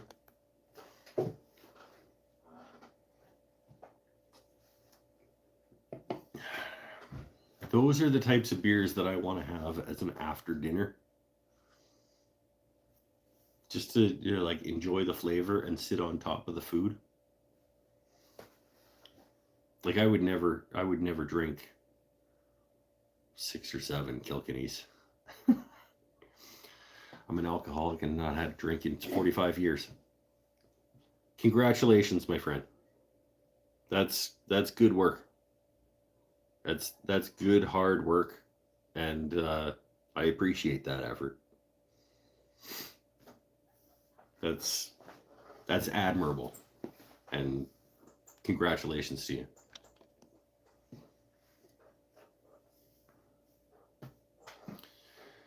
Janice releases Ruby Red Grolsch. Oh, Ruby Red Grolsch sounds good. Drink Modelo Negras for dinner, just like stouts when I'm just sitting around. Nice. Surprised you knew what was. I gotta scroll back to find out which one you said. Todd Kilkenny? Oh, it's fantastic. It's like Guinness Light. It's like 2/3 of the way towards Guinness in terms of, yeah, it's a good beer.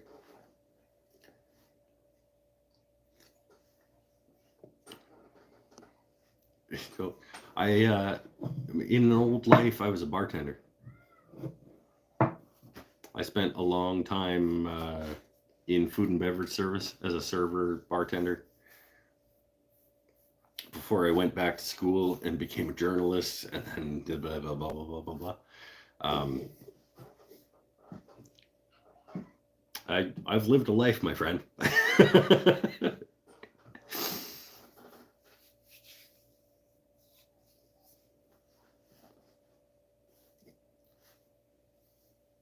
It's a half-hearted ale. Oh wait, I like half-hearted ale a lot. Beer and burgers, yeah, sure. You're more of a light beer drinker because you drink it with heavy food. Huh, that's cool. I'll buy a 6-pack of beer and it'll last me a month. I'll buy a 15-pack of beer and it'll be gone by morning.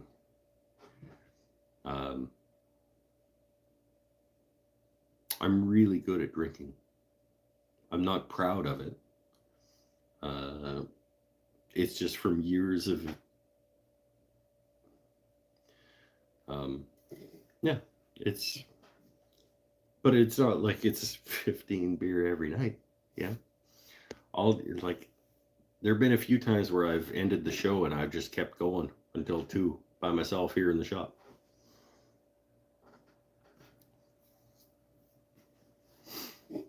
Depends. Like there's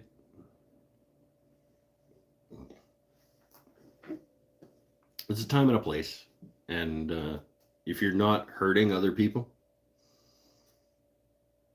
in general in your life, if what you're doing is not hurting other people, and it makes you happy, go do. That's it. I mean, that should be the standard by which we judge people's actions. If it makes you happy and it doesn't hurt anybody else, have at her.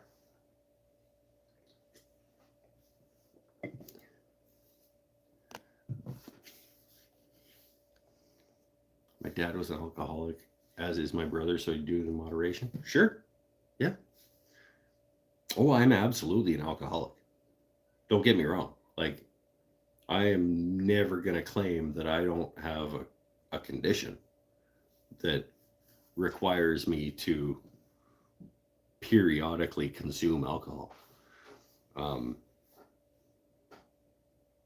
But as long as I'm not hurting anybody else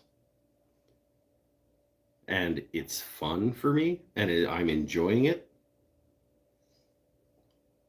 same as anything else in life. If I'm not enjoying it and I'm just doing it because my body says I need it and I'm not enjoying it anymore, or it starts hurting other people, we need to reevaluate some things, right? So that's where I'm at. I enjoy having some beverages. I'm not hurting anybody else. As long as that's the place where I live in my alcoholism,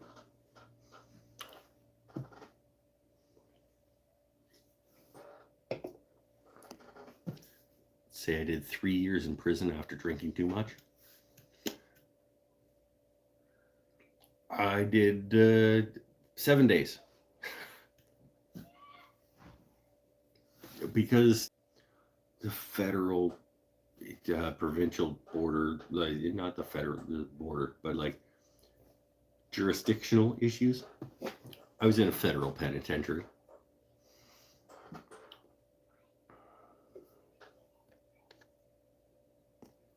That's why I can't go to the States. Because I have a federal criminal record.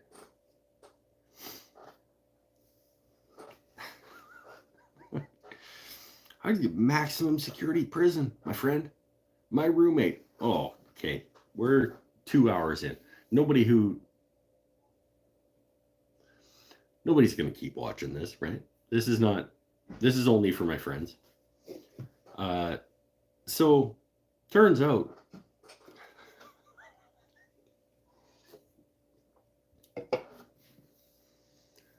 when you go to federal jail in Canada, it doesn't matter what you did. They put you in the next open bed. And so my roommate, while I was in jail, was a fella who blacked out, traveled all the way across the country, boarded up his ex-wife and children's home, and lit it on fire and burned it to the ground and killed them.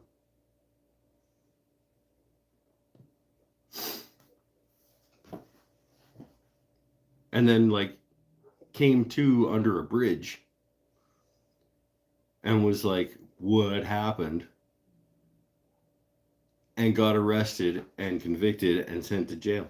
And I go in as a guy who drove when he wasn't allowed because my license had been suspended for DUI as a 16-year-old.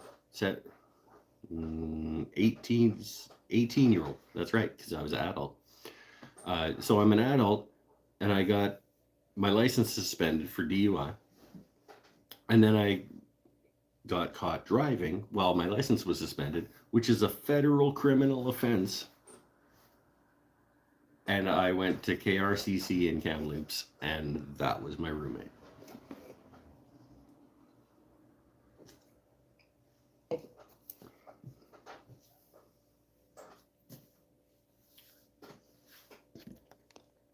Well, that went dark. Yeah, I think, I mean, we've talked about it, we've talked around it for a long time. That's what happened. I got DUI at 18. And then I got caught driving while my license was suspended from DUI. DUI is not federal criminal offense. Driving while prohibited is federal criminal offense. I went into the courthouse thinking I was going to get a fine. And he said, well, okay, so the minimum conviction, the minimum penalty, according to the government of Canada, is 7 days in maximum, is in KRCC, and a $5,000 fine, I think, is what he said. Like, the minimum sentence for this is 7 days and $5,000. Are you ready to serve this today? And I said, are you kidding me? I didn't know, like, the first of the month is like 3 days from now. Like, I have to pay rent next week. So no, I was totally unaware that this was a minimum sentence. Can I come back next week and get sentenced? Is that cool? And he was like, yeah, no, that's fine. And so there was like some leniency. He's like, well, now you know the minimum sentence, come back. So I went home and I paid my rent and went to jail.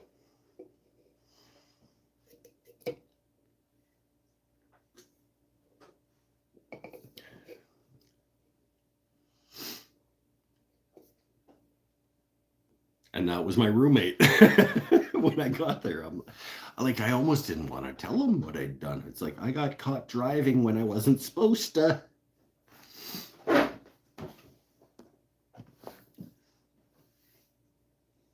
Bet you didn't tell him. Would have been better off investing in plywood he used to board up his house. I didn't tell him shit, dude. I was just like, huh. Like, I don't even. Yeah, my license was suspended and I drove anyway. Look, right? I mean, I didn't feel it. Like I wasn't scared of the guy. He was a perfectly fine person in terms of being a roommate.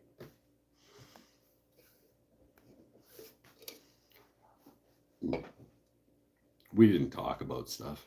It was just I was there for a week and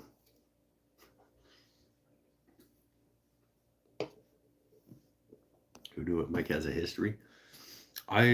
It's like I said, it's been touched on a few times. It always comes up. Like, hey, come visit. I'm like, no, I'm not allowed. But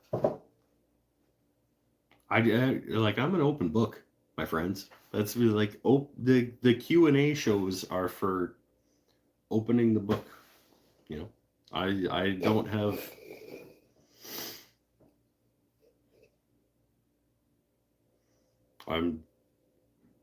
All my entire life has led me to where I am right now. I wouldn't change a thing.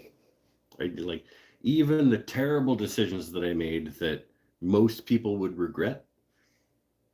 You can't regret those decisions because those decisions made you who you are and who you became. Unless you hate who you are and where you're at in your life, don't regret any decision you've ever made. Because all of them were part of making you who you are. I probably, if I wouldn't have made some of those terrible decisions when I was a teenager, I might be a shitty adult. Because I learned from being a shitty teenager not to be a shitty person. You know? At least I hope I did. Got pulled over by a police chief on my motorcycle when I was 17. 45. Hold on. All tires don't fish. Let me off with a warning. Yeah, nice. I regret your last marriage, except that you wouldn't have your son. Right? It's like I can't regret anything that has made me who I became because I like who I am. And I like where I'm at, and I love that I'm sitting here on the internet talking to my friends from around the world, which I would not be doing had I not, let's face it, had I not driven drunk as a teenager in Saskatchewan. And all of that, everything that went forward from there, every decision you make turns you into who you are. So you keep in touch with Mr. Arsonist Murderer, I assume? Yeah, no, we talk. We actually do physical pen pal.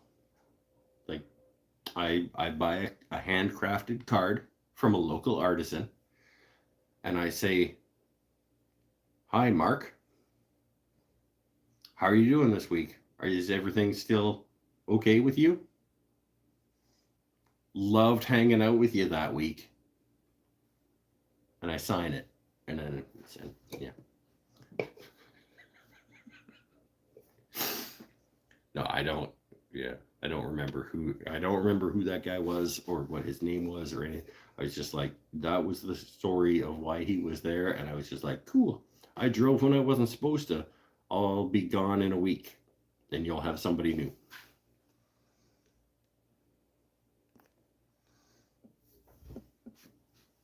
You send him one of your pens. I can't imagine he's still alive. I mean, maybe. I guess I could look up. I could probably be like, I have enough research skills to be able to figure out who that dude was and be able to find him. I'm not going to put that kind of work into it. Send him a calendar so he can mark the days. Remember when I was your roommate?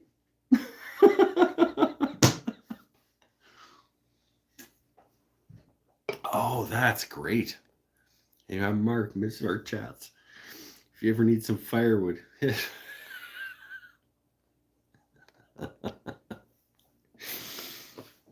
That's funny. That's funny. So now I guess that's out in the world.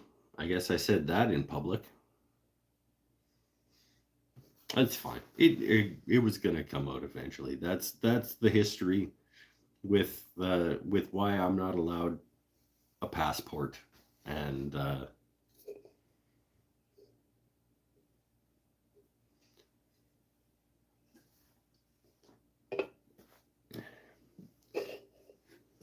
can't send an arsonist a wooden pen. I think you can. You just can't have a match hidden in a little slot.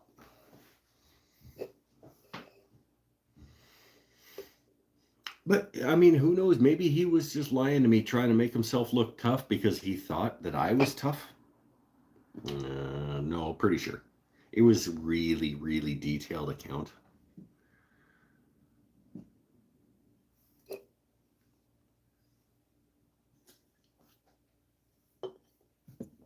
Oh my God, he's flawed and human. And that's what I think. That's what I think the whole idea of this show is. That's why I think people even bothered to watch.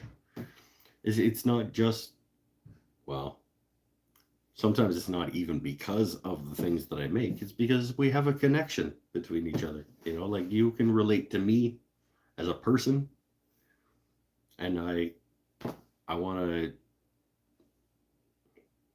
that to be part of why you're here. I want that to be part of why you watch even the recorded videos that I spend a bunch of time editing and stuff. I mean, like, don't watch them for the project because it's probably shitty. No, sometimes they're not. I make nice things. I should stop being hard on myself. Sometimes I think that I'm like, sometimes I have a history of mental health problems, and sometimes I'm really hard on myself about, like, why do you even do this? Why should anybody even care? I think I make nice things sometimes. So I was just about to say, like, well, obviously you don't follow because I make nice things, because everything I make is garbage. It's not true. I make some nice things, but I think the reason that people watch isn't because of the nice things I make. It's because they connect to me as a person, and I appreciate that, because that's what this is supposed to be about. It's about my journey, and my journey happens to be making things. Almost banned Peterson.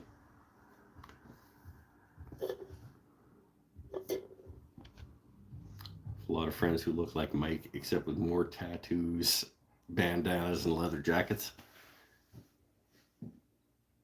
Yeah. Have they also been in jail?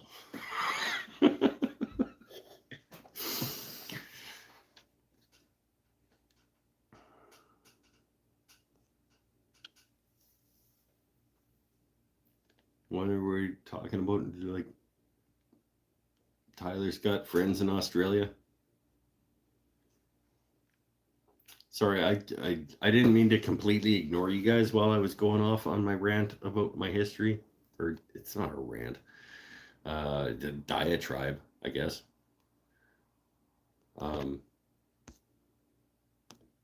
Anyway, it needed to be out in the world, and now it is.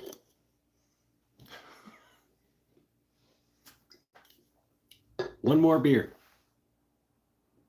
We've turned this into a quote. One more beer. And we'll call her for tonight. Are there any other questions for the Q&A? Tonight is Q&A night. And nobody even asked. And like I had a long A for a question that wasn't even really asked.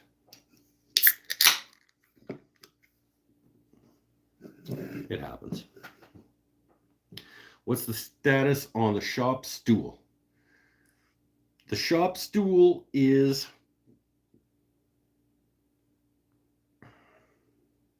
the uh, legs and stretchers and everything are milled and dimensioned and mortised and ready to be assembled. Well, ready to be shaped to be assembled. It is essentially it's a tall, skinny end table without a top.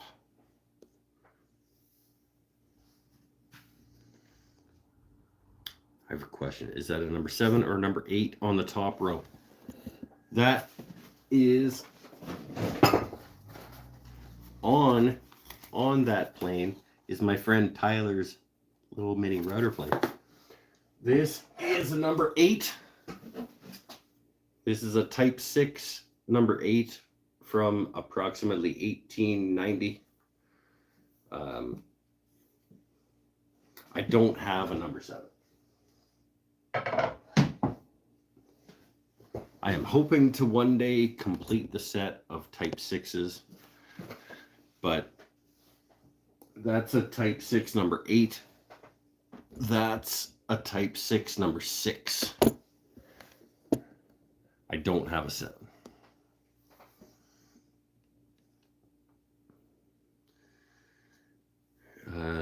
I've got a question. What's the question you were expecting to be asked? I wasn't expecting to be asked a question. Probably like, how's the guitar coming? Or something. And we all know how the guitar is coming. But somebody was going to say, like, any more progress on the guitar? Is probably the question I was expecting to be asked. Any tips on cleaning up a compass plane? Oh, God.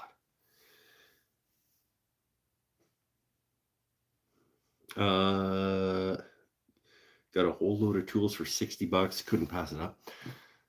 Cleaning up a compass plane. Jesus, that is gonna be not fun. Tips for it would be to be like taking it all apart, documenting the taking it all apart. It would grab your phone, take pictures of everything that every step that you're doing, and take it all apart and clean it up piece by piece by piece and make sure that it goes back together. I would not want to do that. That plane is beautiful. The 8, yeah, both of my 8 and my 6 are 2 of my favorite planes. I'll never need an 8, but I want one. I didn't need it either, but it matched my 6. And now I want all the Type 6s. In an ideal world, I've said it before on the show, in an ideal world, I would have the entire set of Type 6s from 1888. The 8, 7, 6, 5, 5.5, 4, 4.5, 3 is about as low as I would need to go.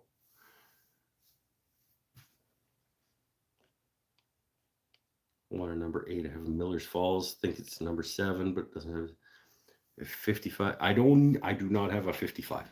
I have a 45, and I haven't typed it yet, so I don't know what year it was.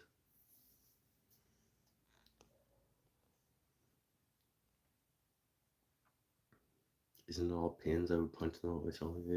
I don't know enough about it. I would just, if I was going to be remaking it, I would want to document it all the way along so that I didn't screw up putting it back together, is what I'm saying. Didn't answer my question. Did you phrase it badly and I ignored it? Oh, there it is. How are you, Mike? I'm okay.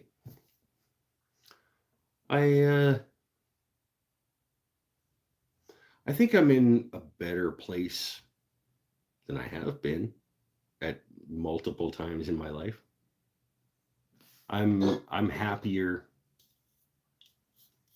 I'm happier than I've been at a lot of times in my life. And I'm happy to be hanging out with you guys on the internet.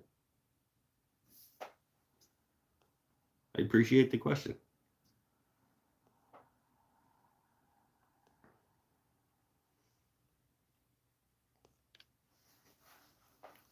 If you have a 45, you can skip the 55 unless you love old stuff. I could have skipped the 45 too, to be honest. I I don't need it. I'm not going to use it. I, well, that's not fair. I have used it, but I kind of only used it because I have it. I didn't need it. I wanted it because I found it at a good price, and yeah, it's fine. Um, it's fine to love having beautiful things in your life, whether you use them or not. This is a beautiful thing. Even if I never use it, it makes me happy to have it on the shelf. That has value. That has value.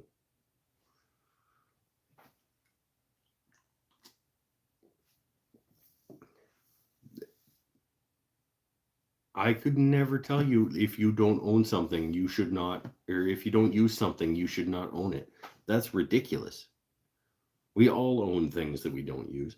There would be no reason to have beautiful art on your wall if you didn't use it.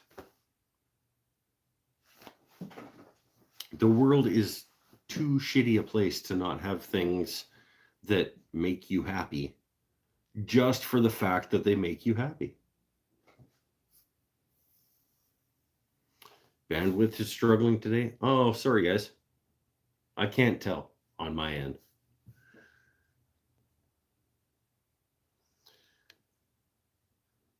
What camera do I use? I use my phone.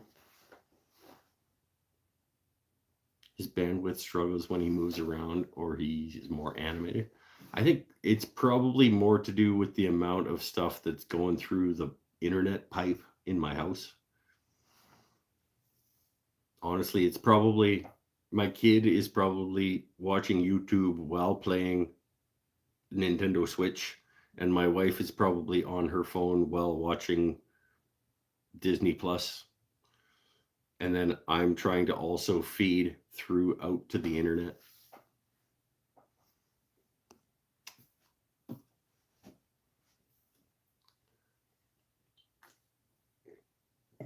If there's a problem, that it's probably just the number of things that are on the feed or on the incoming pipe. It's our connection. Oh, people saying their feeds are good. So it's, yeah. It's the Australians.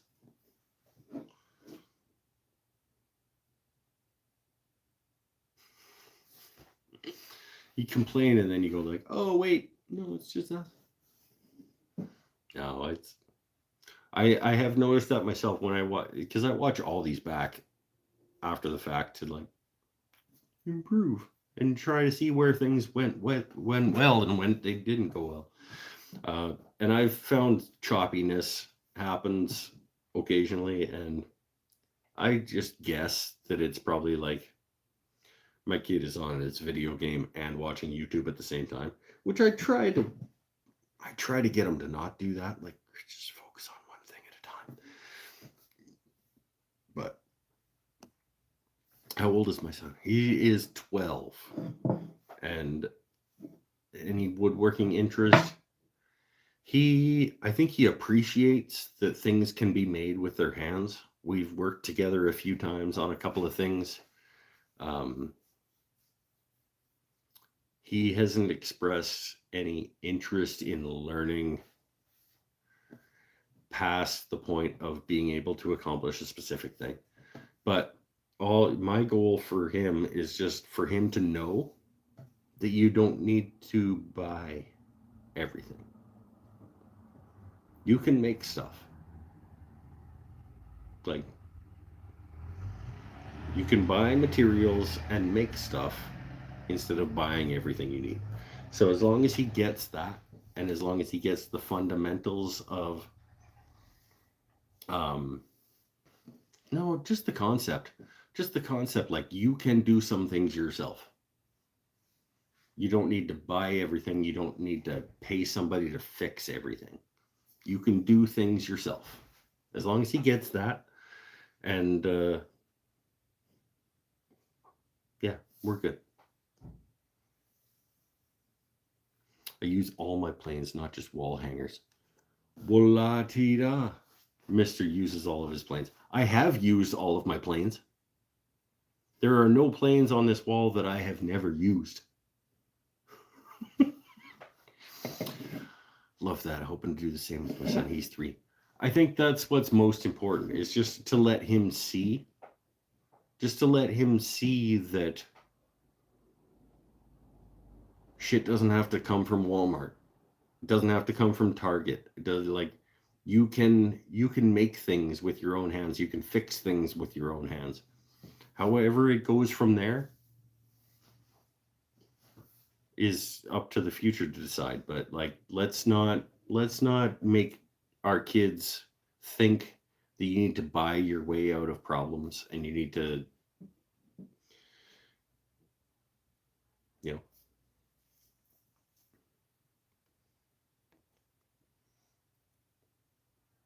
more bells and whistles, and people talking about the 55 versus the 60 versus the 45. 45 can do so much. It's hard to imagine what it can't do. Yeah, I mean, sure, if you want to take the time to fiddle with it and set it up between operations, and there are, I have a lot of cutters that came with it, and there's a lot of different fence placements and stuff. I mean, that's why it was made, was to do a lot of different things.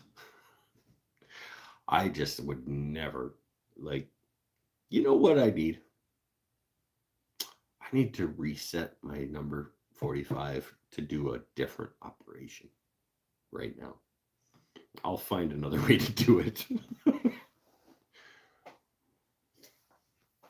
We have table saws and routers and things now. I love it.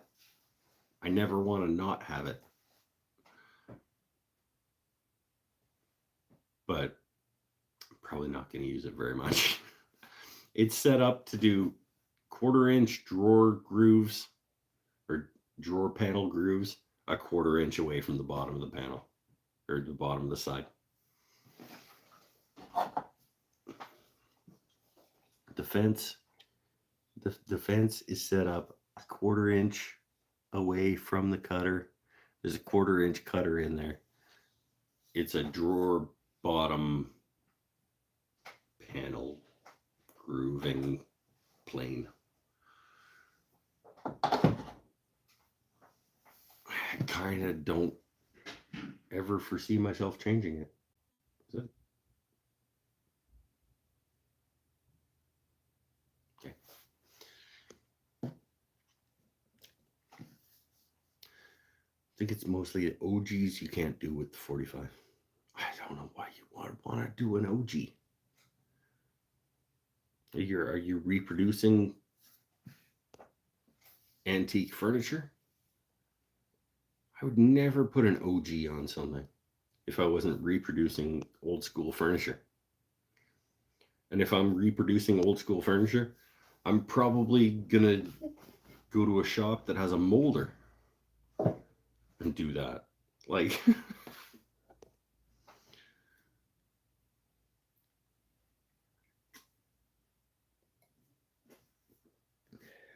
55 is noticeably different than the 45. It's from molding cuts and joinery cuts. What's the setup? I mean, however you want to live your life in woodworking. Lots of people love dimensioning boards by hands. I have no interest in getting a scrub plane and thicknessing a board by hand, and then taking it from a scrub plane to a jack plane to a number 7 to a number 4 to mill things by hand in order to put them into a piece of furniture. Nope. Hey, Brickhouse. Seth. I think I've been drinking pretty good for a couple hours, and we're just about at the end of the show, thankfully, because things have gotten unwieldy. There was scotch. The scotch came out. There were stories about arsonists and jail time. Yeah.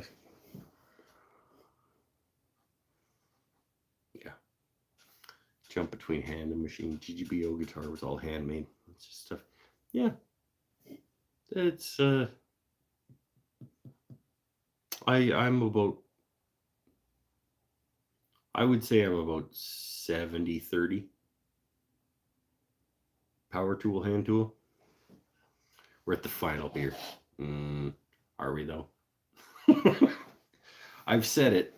I have officially said last beer. $1,000 jointer to the $1,000 planer to the $1,000 table saw to the $1,000 domino to the $1,000 dust collector to the all the woodworking tools are $1,000.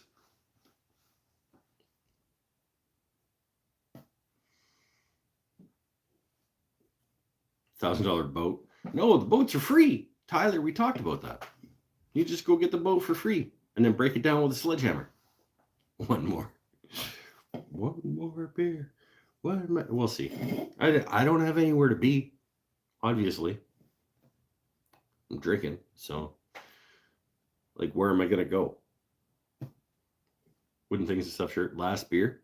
I'm still waiting on a new Wooden Things and Stuff shirt. Kyla. There was supposed to be one already here in an oil slick $1,000 marking gauge. $19,000 Powermatic bandsaw. Don't do that. It's a custom creation shirt, but it's supposed to have mine on the other tit. Like I thought we were gonna be like that. Question, Tyler says. Let's have it. Just chisel on parts of the logo for the game. $70,000 truck. Don't you have a box of shirts you were making into something? Why am I friends with him? Yes, I do. I do have a box of shirts I was going to make into, well, I wasn't going to make them into something. First of all, I wasn't going to make them into something. I was going to make them into shirts. I wasn't going to change their thing. So no, the answer is no. I don't have a box of shirts I was going to make into something.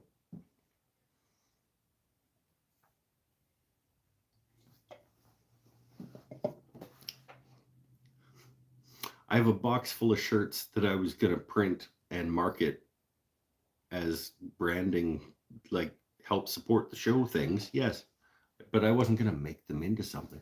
It would be cool though to make shirts into something. You like make it into like a micarta, just chop them up and make them with epoxy resin and make them into micarta. But no, the answer to your question is no, I don't. We couldn't sort your logo for you. God, it's shirt still here.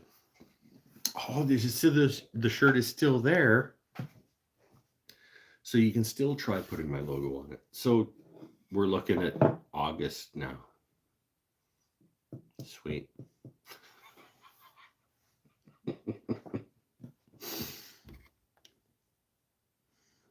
Soak them in acrylic, cut them into pen blanks.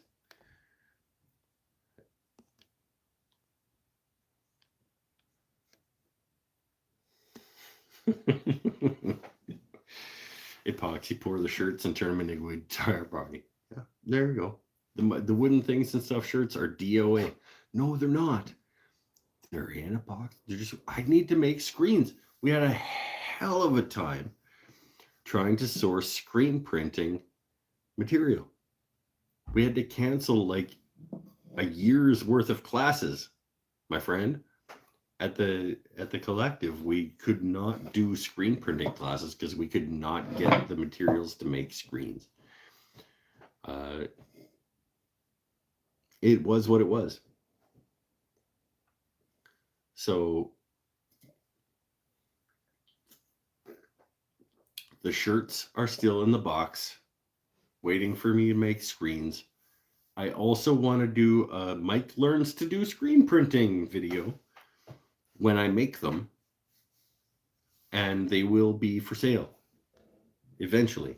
I almost said this year, but then I didn't because plans don't work out for me. Brickhouse, Seth wants to buy a Wooden Things Stuff shirt. They will be available at some point. Okay? It fell apart a little bit because of COVID supply issues, and fucking tanker clogged up the Suez Canal and stuff for a bit. And like it did, there was a mess last year for the last 2 years with supplies. Okay?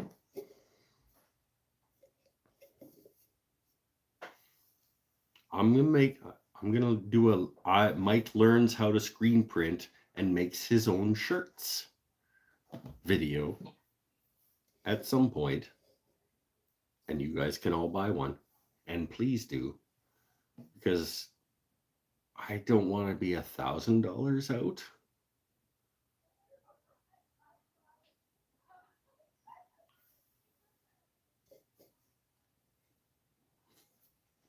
I'm about 400 out on the calendars. And if the shirts don't recoup at least most of their money, I could be $1,000 out.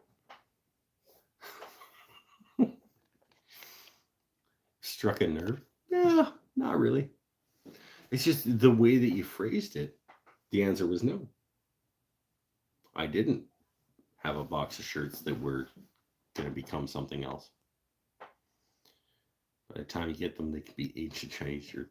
Pile on here with a shop stool video. Yeah, let's talk about where the shop stool is at. What else? Hey, should we talk about how I also still haven't set up my Wolverine sharpening jig for my lathe tools? Because that'll be fun. Oh, I think that might be the longest running one. I got it for, well, I didn't get it on Father's Day, but I got it for myself for Father's Day 21. So we're coming up on 2 years that it's been in the Lee Valley box over in the corner.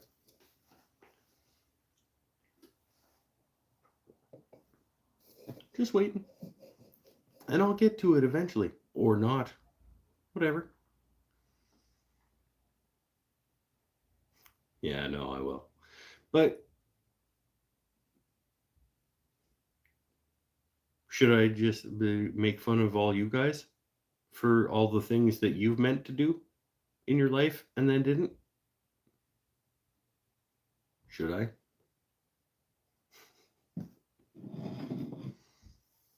Like, remember that time that you were going to go to that thing? You didn't do that. That was a missed opportunity for you.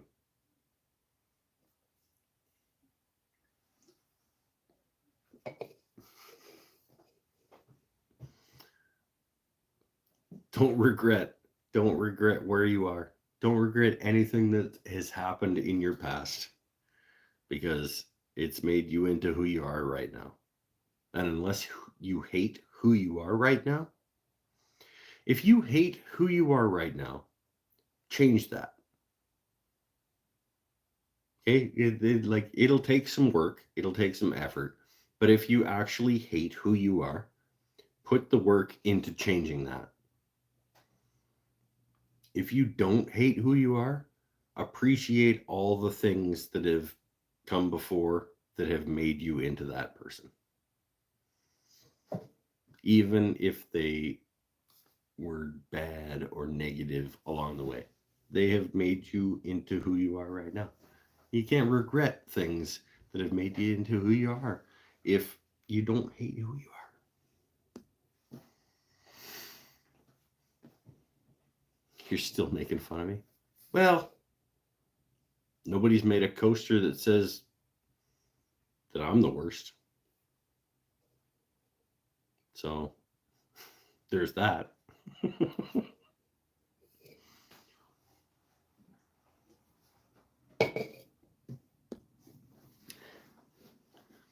Just hate your shop space. It's full of crap you can't remove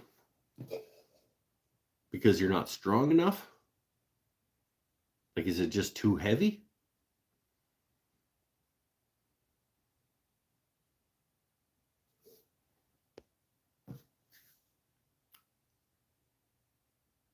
What do you mean you can't remove it? Because if it's just that it's too heavy, just find somebody stronger. If it's that you can't remove it because you like don't want it to go away, that's an emotional thing that you can't even really. I understand that. There's no point in self-hatred. Bulb, thanks for popping by, my friend. There's no, not even self-hatred, but regret. Don't regret things, like without going deeply into it. There are lots of things that you look back on your life and think like, I regret that. But if that wouldn't have happened, or if you wouldn't have made that decision, that would have broken the timeline, and all future decisions would have been different. So you would not have become who you are.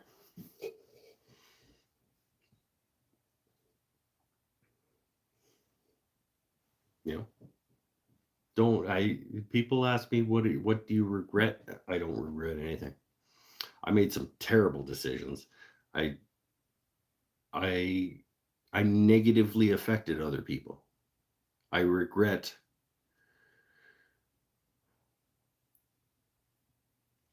I feel bad that I damaged other people's property, other people's. I feel bad that I had a negative influence on other people at various points in my life. But I don't regret doing any of that because I like who I am. I think I'm a good person. I think I have become a benefit for the planet. And if I was to regret any of the things that brought me to where I am right now, that would mean that I'm not happy with who I am as a person. So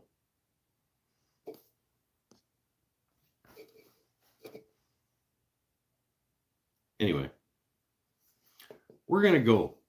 We're at 2.5 and a bit hours. That was, in fact, the last beer. I did have a couple of non-sponsored Glenlivet 14 Cognac Cask Reserve. It's really good. That's it for this week. Let's have a quick... if you were here last week, I didn't have to go buy a new router bit. I was going to go buy the top bearing bit, and I was like, you know what?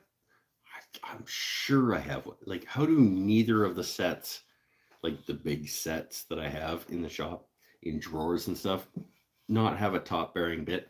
I found one, and it was like a little sort of 3/4 inch guy, and it was just rolling around inside one of the kits. So I actually did not have to buy a new bearing guided bit.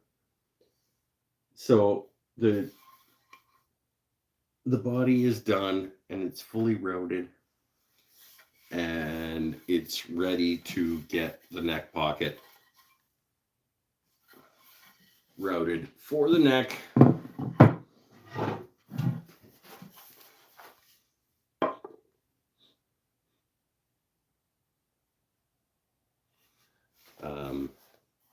we're in a good place on that too.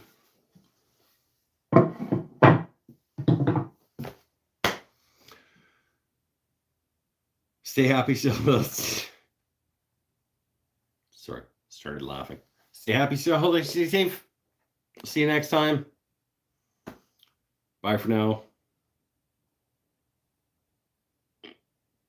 I'll put that in the cabinet. I'm going to put that in the whiskey cabinet before it just sits on my bench and just stares at me, and I end up just drinking it all night.